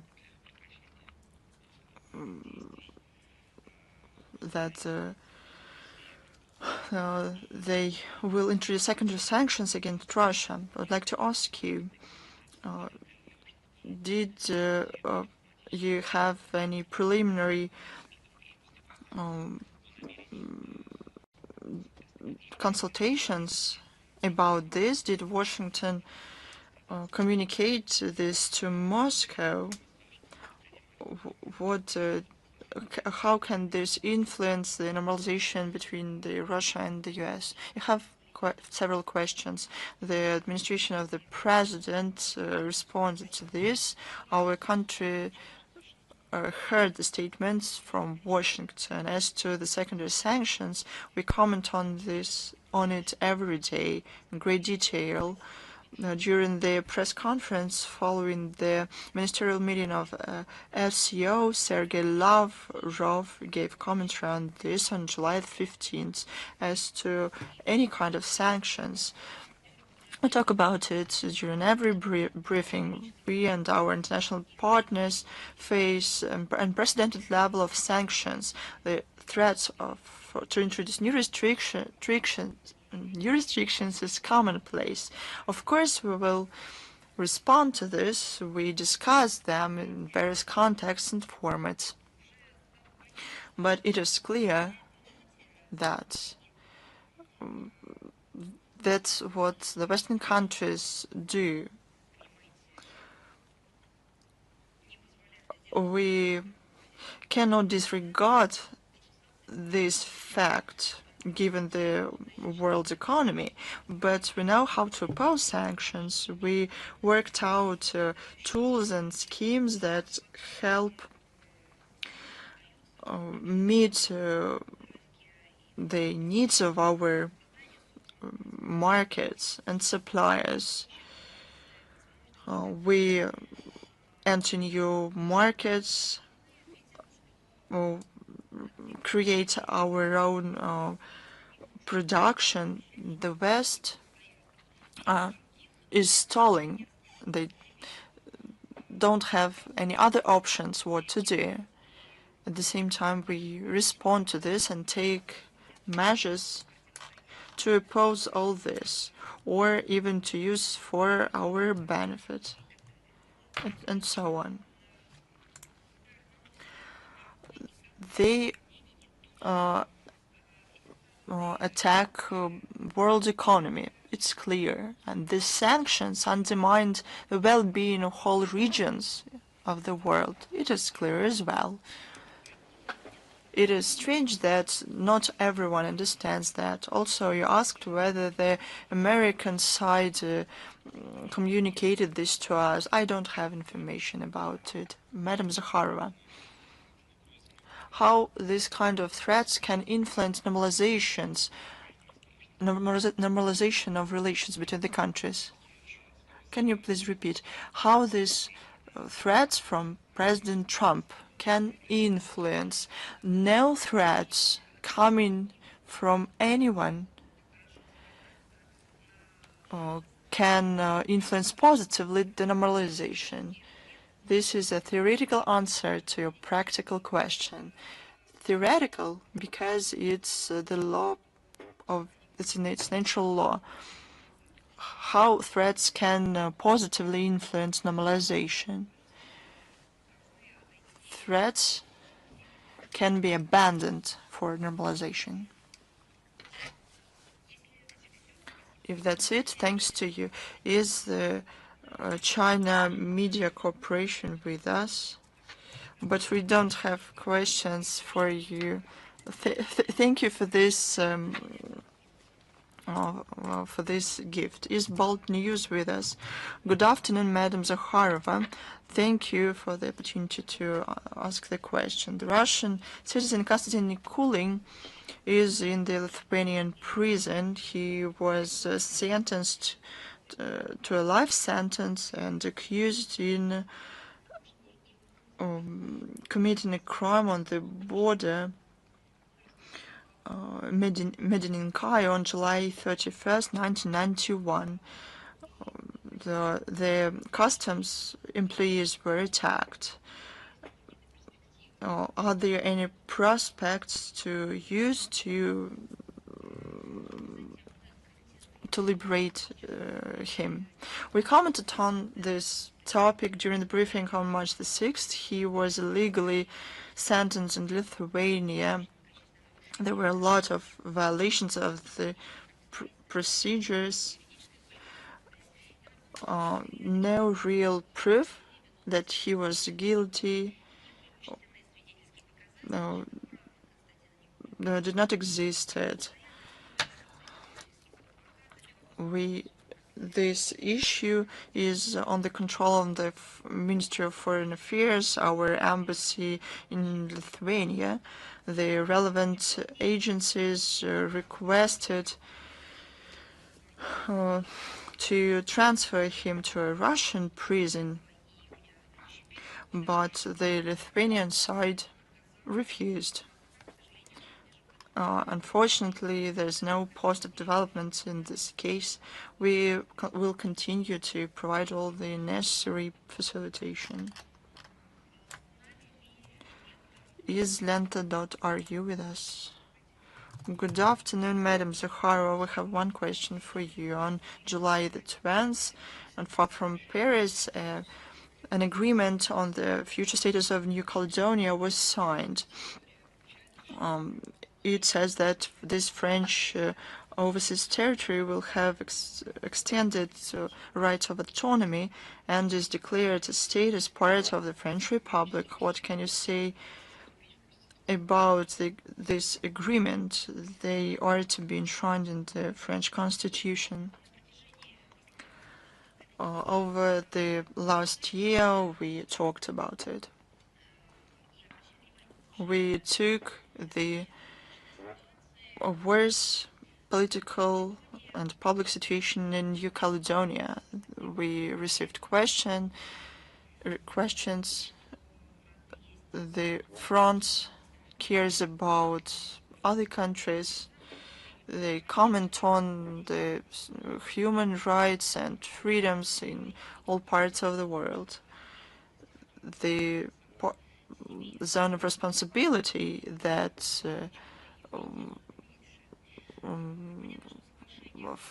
France said they had.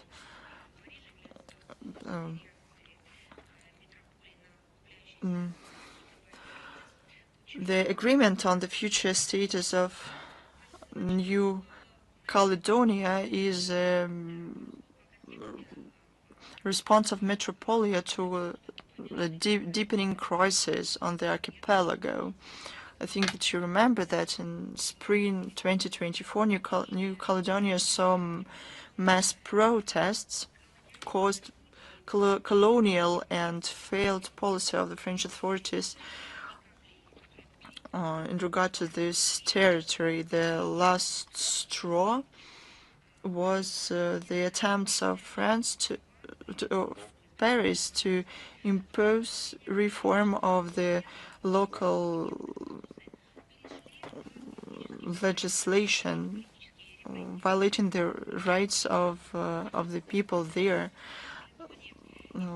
activists promoted independence of New Caledonia, and French was unable to deal with it. We said many times that this alarming situation in New Caledonia is a result of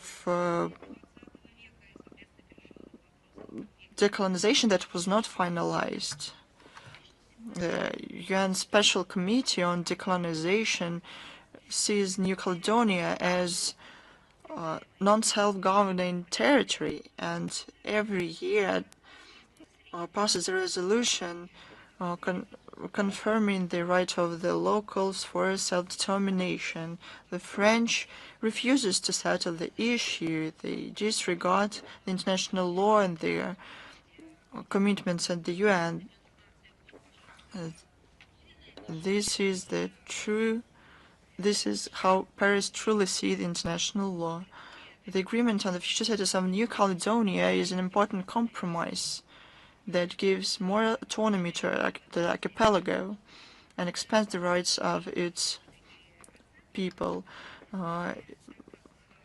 It is too early to give such evaluations to this agreement.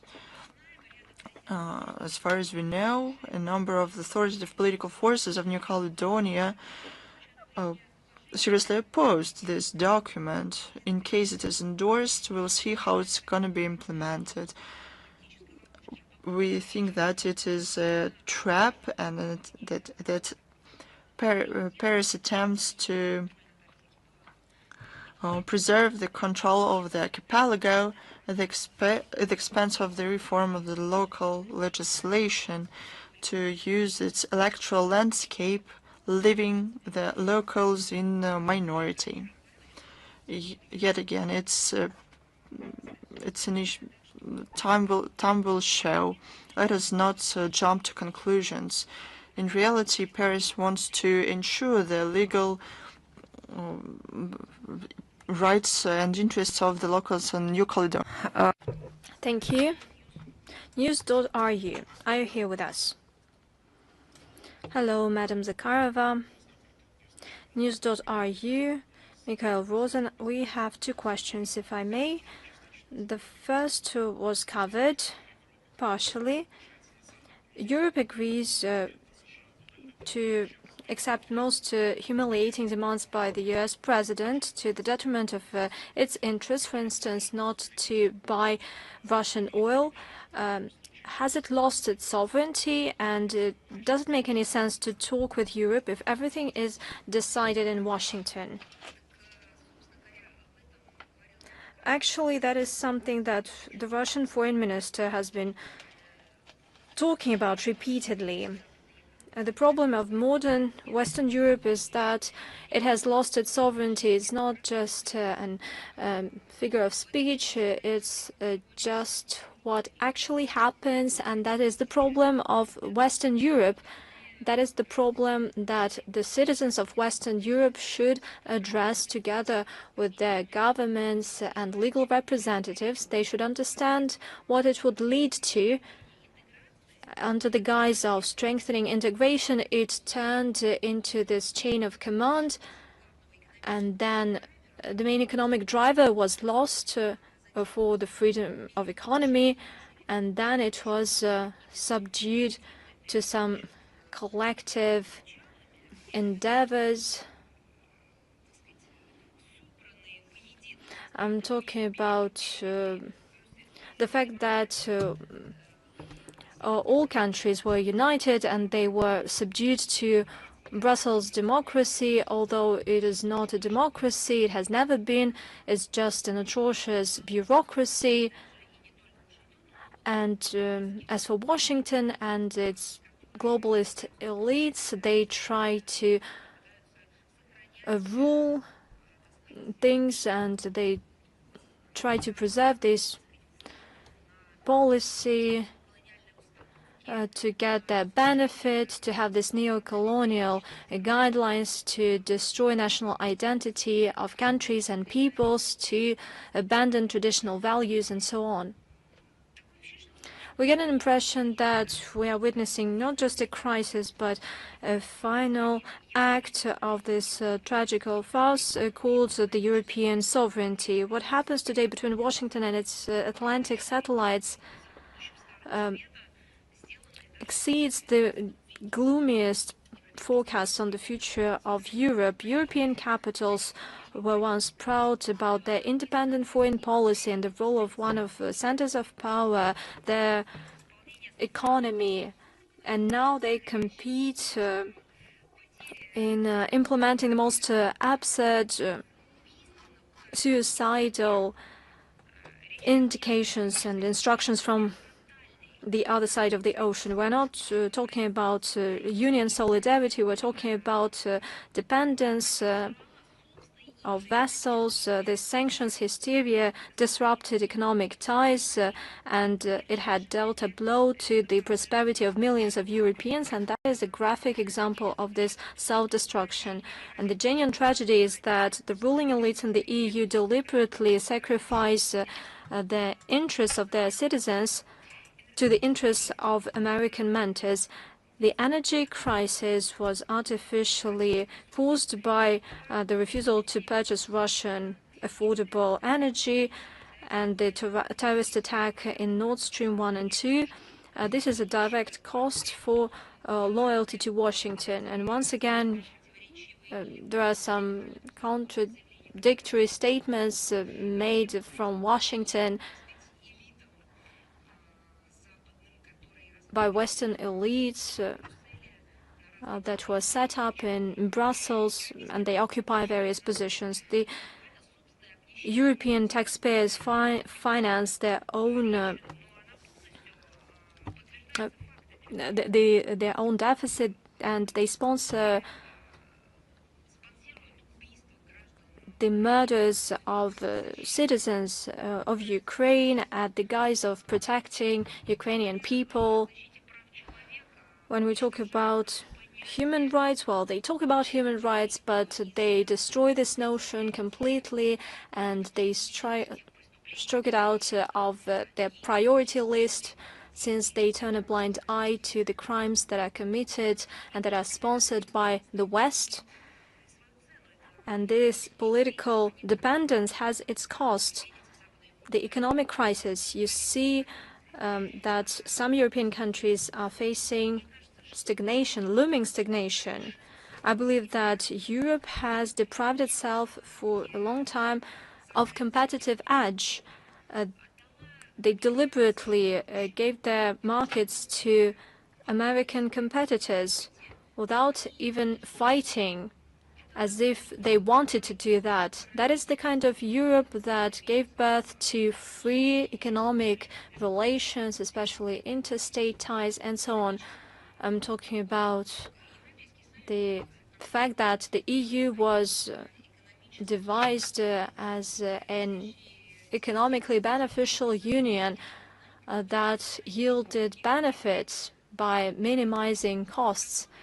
And now it turned out that the Western Europe tries to get rid of its economy, rewriting key industrial companies to other American companies. Whether Europe is finally deprived of its sovereignty, well, the Europeans, the historians should decide for themselves, but currently sovereignty is not existent in Europe. That is a fait accompli.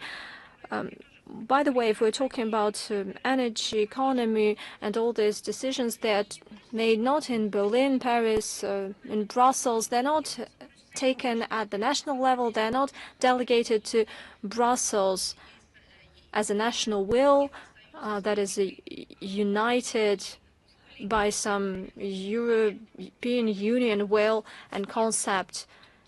No, it is shaped in other places. Washington, globalist elites do that, and European leaders turned not into political or economic managers. I don't want even to call them puppets, because puppets make some steps following the desire or will of somebody else. But here we see this complete imbalance. They have turned into something that is self-humiliating and self-destructing terminators. Their task is to fulfill and to implement somebody else's instructions and covering it behind the rhetorics of unity of transatlantic community. Thanks a lot. And I have the second question, if I may. We get atrocious news from the Gaza Strip. According to the UN, famine is going on there. How can we put an end to this humanitarian plight? And on the other hand, how can we prevent the new escalation? We share the UN assessment and the assessment by humanitarian entities and the majority of the international community. The humanitarian situation has aggravated to the limit. It is a disaster. We have repeatedly highlighted the need to provide assistance to all those who need it in line with the universal humanitarian principles. I can confirm that our consistent and principled position on the need to ensure sustainable and long-term solution to the Palestinian issue and to prevent the relapse of violence and human suffering, and this position has not changed. I would like to draw your attention to the international conference, high-level conference in New York in the UN on two-state solution to the Israeli-Palestinian conflict. It is attended by Deputy Foreign Minister Sergei Vershinin, and the implementation of the two-state solution, the establishment of the Palestinian state that would exist in peace and security with Israel, given all the provisions that we mention all the time, is something that could be the way out of this dramatic situation. I can also draw your attention to the statement by Mr. Vershinin, and I can also say that following this conference, we'll share more detailed assessment of this event. Thank you. Thank you for your question. Newsfront. Hello, if I may, I have three questions. The first one has to do with gas supplies to Ukraine via Bulgaria. Reportedly, Ukraine will start importing Azerbaijani gas using the Trans-Balkan corridor. That is the new direction using the territory of Bulgaria and Romania. It was reported by head of the Ukrainian Naftgaz, Korytsky. What's Russia's take on such an interaction between Azerbaijan and the Kiev regime, and what is behind such bolstering of relations between Azerbaijan and Ukraine? You know, I've already commented today the topic that is similar to that, and I would like to say that Russian position regarding the actions of the Nazi regime in Kiev has repeatedly been outlined to the Azerbaijani side, and it is well known to everyone. If I may, I have a follow-up question that is not quite pleasant. President of Azerbaijan Ilham Aliyev received the Ukrainian army chevron from the Ukrainian journalist, and he said, keep up with your job, and according to some sources, it had Nazi insignia, and these words by the Azerbaijani leader, do they justify? Well, I have just answered this question. Have you asked this question to the Azerbaijani side? Have you got their comment? Do you have a picture of chevron? Could you please send it to me? I would study this picture. We believe that the Kiev regime is a terrorist regime. We provide facts on a daily basis. We brief all our allies, partners, countries with which we have dialogue on this topic, on other issues, building upon facts. It's not that we simply outline our assessment, but on a daily basis, regularly, we provide this data to them so that we could corroborate our approach, but also in order to show the danger that lies behind this interaction with the Kiev regime, because it poses a risk to the whole world, and such things as neo-Nazism cannot be good just from one side. They are 100% rotten to the core. They represent an ideology of extremism, and in their form, in their essence, they have mutated and they have become completely terrorist. That is the position that we outlined to Baku, and Baku knows about it perfectly. Having said that, let me remind you that I would like to anticipate your question, and I said that the so-called representatives of the Ukrainian media landscape, they claim to be journalists, but actually they're some kind of mercenaries, or they were employed by Western security services. They will use provocations, they will use other pretexts. With the help of the Kiev regime and Kiev entities, they will do all kinds of nasty things to sow chaos on the post-Soviet space. They need resources. The West needs resources. They need gas, oil. They need to have this all kinds of Mendeleev table, rare earth metals, given their aspirations in the artificial intelligence. And we provided the data in the article in the Russian newspaper Rossiyskaya Gazeta. How can they get that? They will use all possible means, including the Kiev regime. They will use it to have provocations in the post-Soviet space to get their hands on the resources. Recently, there have been hearings in the Congress or in the Senate in the US. And a future ambassador of the US to Kazakhstan addressed the parliament, and just to listen what she said. We'll definitely mention this quote completely in the briefing. We'll just put it in brackets, but if we just have a recap, she said that her mission is to squeeze Chinese companies from the Kazakhstan market of rare earth metals. What kind of diplomacy is that? That is the kind of attitude towards countries, including in the post-Soviet space, as promising colonies.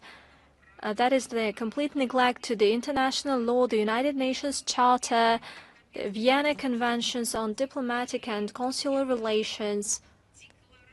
That is the declaration of an outright robbery. And to this end, they will use all possible means. They need resources. Having this level of digitalization, logistics, economy, artificial intelligence, and shaping the world in this new style, the West, the US, and the whole international community claim that and introduce that. But to this end, they need resources. And it's best to have it free of charge. And it's even better if they do not pay for the delivery. And something that is even more important for them, as was claimed 90 years ago, the countries and peoples that would provide these resources free of charge to them, to process it free of charge as well. That is the struggle for resources, for natural resources. Previously, it was believed that new technologies would ensure less dependence on resources and lower consumption of natural resources. Everything is becoming more technological, and we would use less resources. But it turned out to be completely different, and the demand for such resources is skyrocketing. You see, that's the point behind all this. And the faster everyone understands all that is a struggle for resources, the better it would be. The faster everybody understands that the painful times for the West are coming, given their neo-colonial attitude and this technological drive, the more there are chances to prevent this disaster, technological disaster. Thank you. If I may, I have a second question. Russian Foreign Minister Sergei Lavrov said at the territory of census that for the first time in history, Russia is waging a war against the West all by itself, and we should not be weak. I would like to correct you. He said that we have allies, Belarus, the DPRK. Not only did he list them, but he paid tribute to their contribution in our common struggle. You should provide the complete quote. Okay, got it. The Military Watch reported that Germany wants to procure U.S.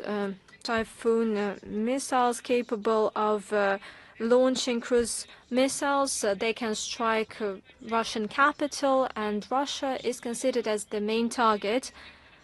Given the warnings of the president of Russia when we're talking about Taurus missiles, will Russia consider Germany as a legitimate target in case such missiles are used by the Ukrainian armed forces? God forbid they do that. If it is well known in advance that they will be procured by Germany. You shouldn't shape and formulate this question in such a detail. You should get back to the quote that you mentioned, the quote by President Putin. He said, only German officers will be able to operate Taurus missiles. What would that mean? That means that German soldiers would use missiles to strike Russian territory. That is nothing but dragging Germany into a direct military conflict with the Russian Federation.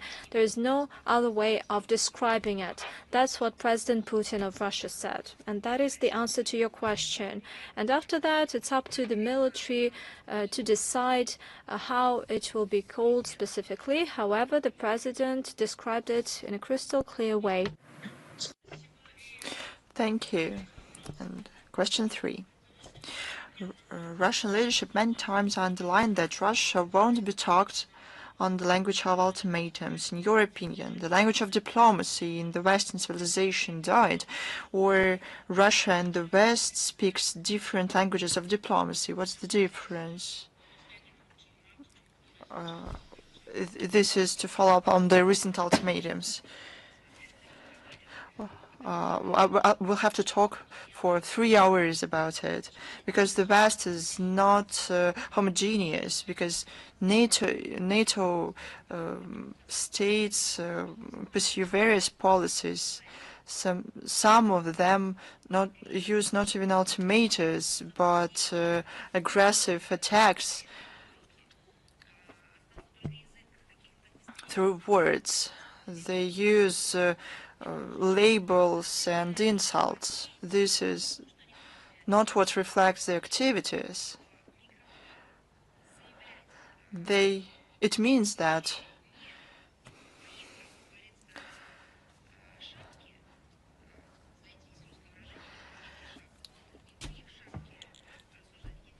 they cannot do nothing but only to say things to the microphone. They don't see anything.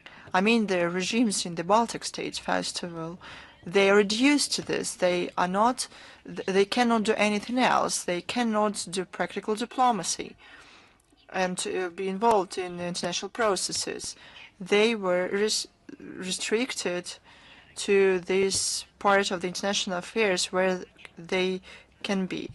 This is called at the microphone with one particular frequency, anti-Russian frequency. As soon as they start speaking about something else, this mic will be off.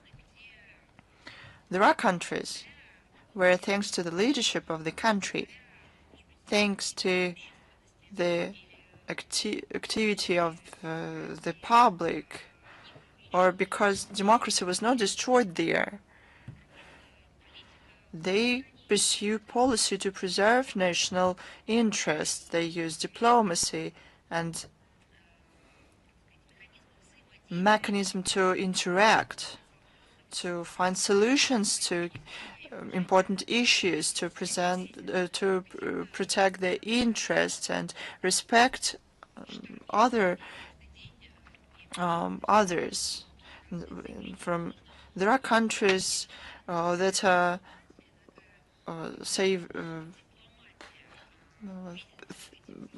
not consistent things. Sometimes we wonder whether this is new kind of diplomacy. Because every day they say something different. Probably this is lack of professional skills in the sphere. The West is not homogeneous. Sometimes retain the tools of diplomacy, some not. Some use them for their own interests. We see this too. They use these instruments in a professional way, but they disregard the consequences that their policy has. So probably I'll try to reword the answer to you individually, so because it's really big and it's going to take a lot of time. Thanks to you. Is Almaydin with us? Good afternoon, Madam Zakharova. The delegation of volunteers from Lebanon visited Donetsk with a humanitarian mission. It supplied a second humanitarian cargo to Donbass.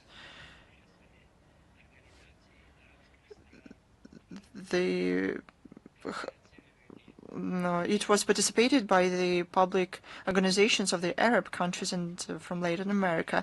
What do you think about the role of public organizations in strengthening relations between countries? The sustainability of people-to-people relations is the key to further development of world civilization. If this falters, global consequences will be seen all over the world, both in Russia and abroad. It ensures the channels for communication between countries and peoples.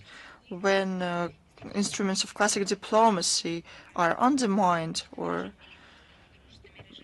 destroyed, the voice of the public, of wider public, very loud voice is needed as never. We believe that the dialogue between the public facilitates trust and help people understand each other better. We welcome the initiatives of the public society at strengthening to strengthen ties with the CIS in Asia, in the Middle East, in Africa, and Latin America. Track is the establishment of dialogue platforms and NGOs.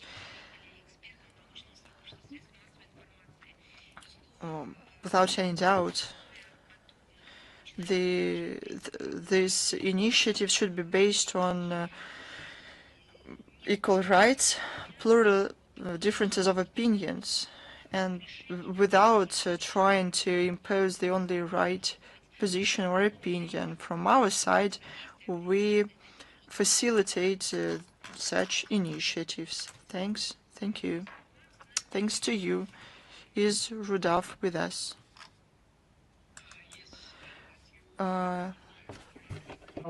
Ms. Maria Zakharova. Yes. I have 3 questions, and my first question is: the peace process has been advancing in Turkey.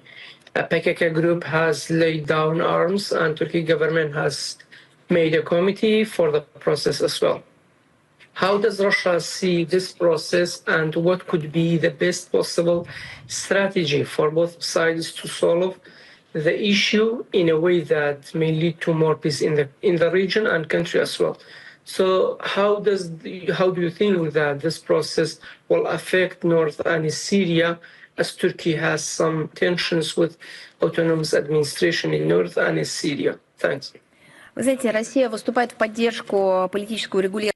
Russia supports political settlement of the existing problems.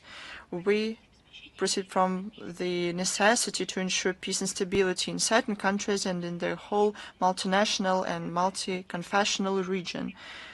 The situation there influences directly the security of our country.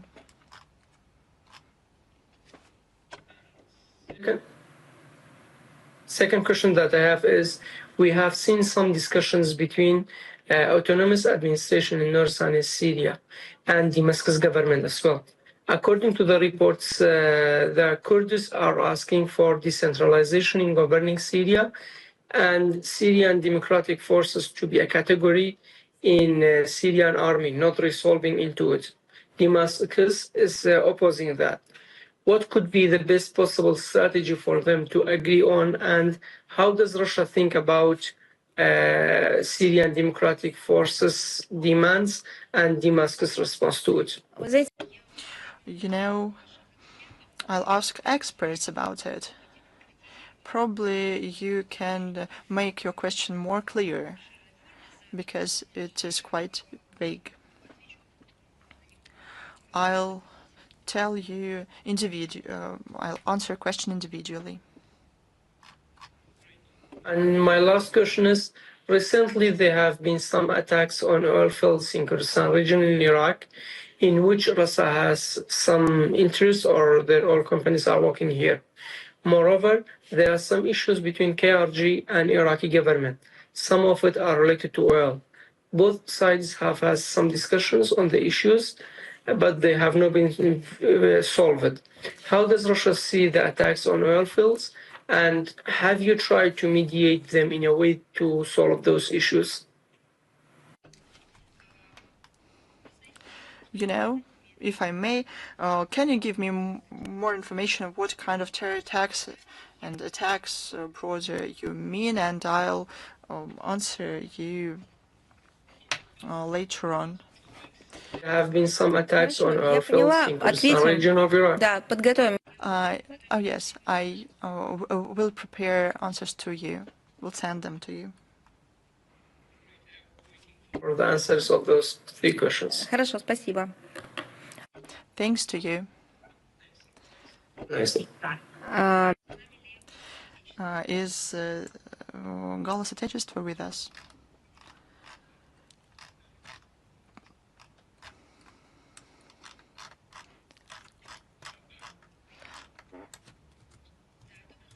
Good afternoon. The Голос Отечества. My name is Shalikhov Oleg. We have two questions. Madam Zakharova, recently, Germany sees more frequent statements from politicians and military representatives with hostile narratives against Russia, including the discussion of using force against the Kaliningrad region. Besides, there is alarming renewal of certain symbolic practices. What does MFA think about it? You said that they are things reminiscing and reincarnation of those things that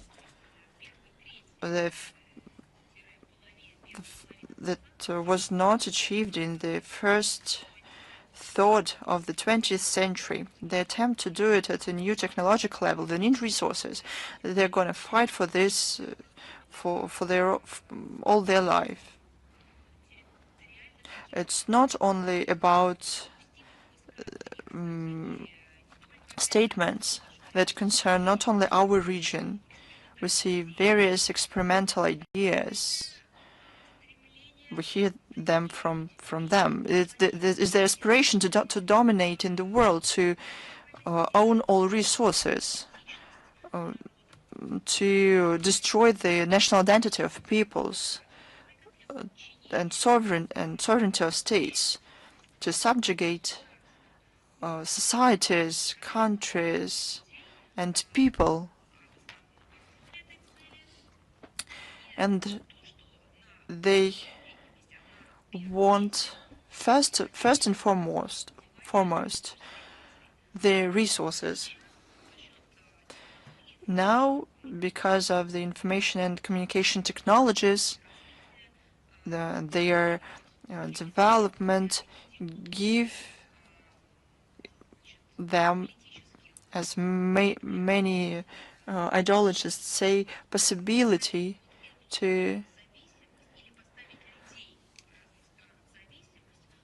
make people in many countries dependent, not only through force, but by putting pressure on them, by influencing them through the AI, from what used to seem a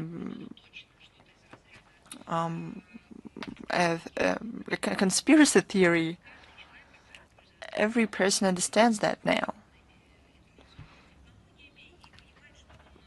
especially those using the Western technologies. They understand that they don't possess their wishes, they don't manage their wishes and technologies. Different technologies are applied.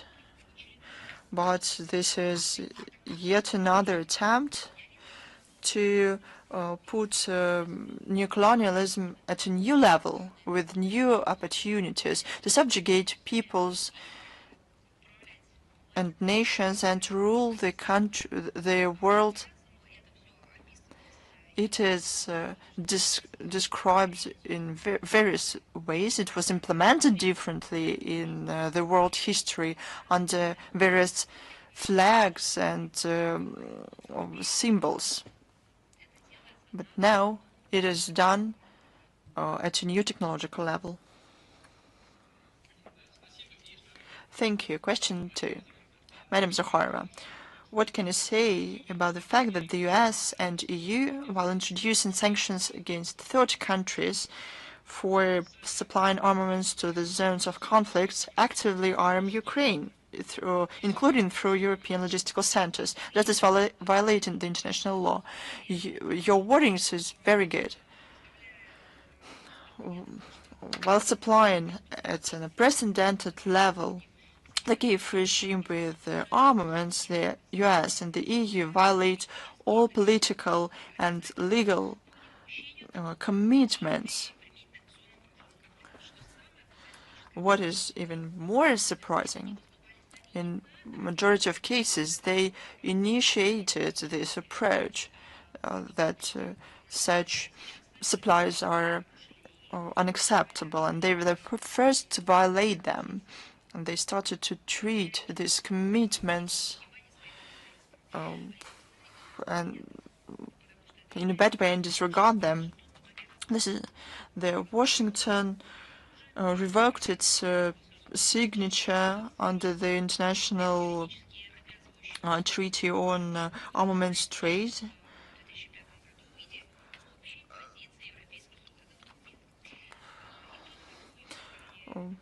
The document provides for the ban on providing licenses on armaments exports if they create clear risks to be used for internal repressions or will lead to acts of violence against women and children, will facilitate or the escalation of armed conflicts in other countries. Similar restrictions are provided by export and control regimes, in particular scenario agreements. Washington, Brussels support them, but this is all forgotten if the current situation requires so. The OSCE document principles regulating ordinary armament is there, but the West keeps silent about it. Thank you. Thanks to you. Are there any more questions? No, thank you very much. Thank you very much. I wish you all the best. See you. Goodbye.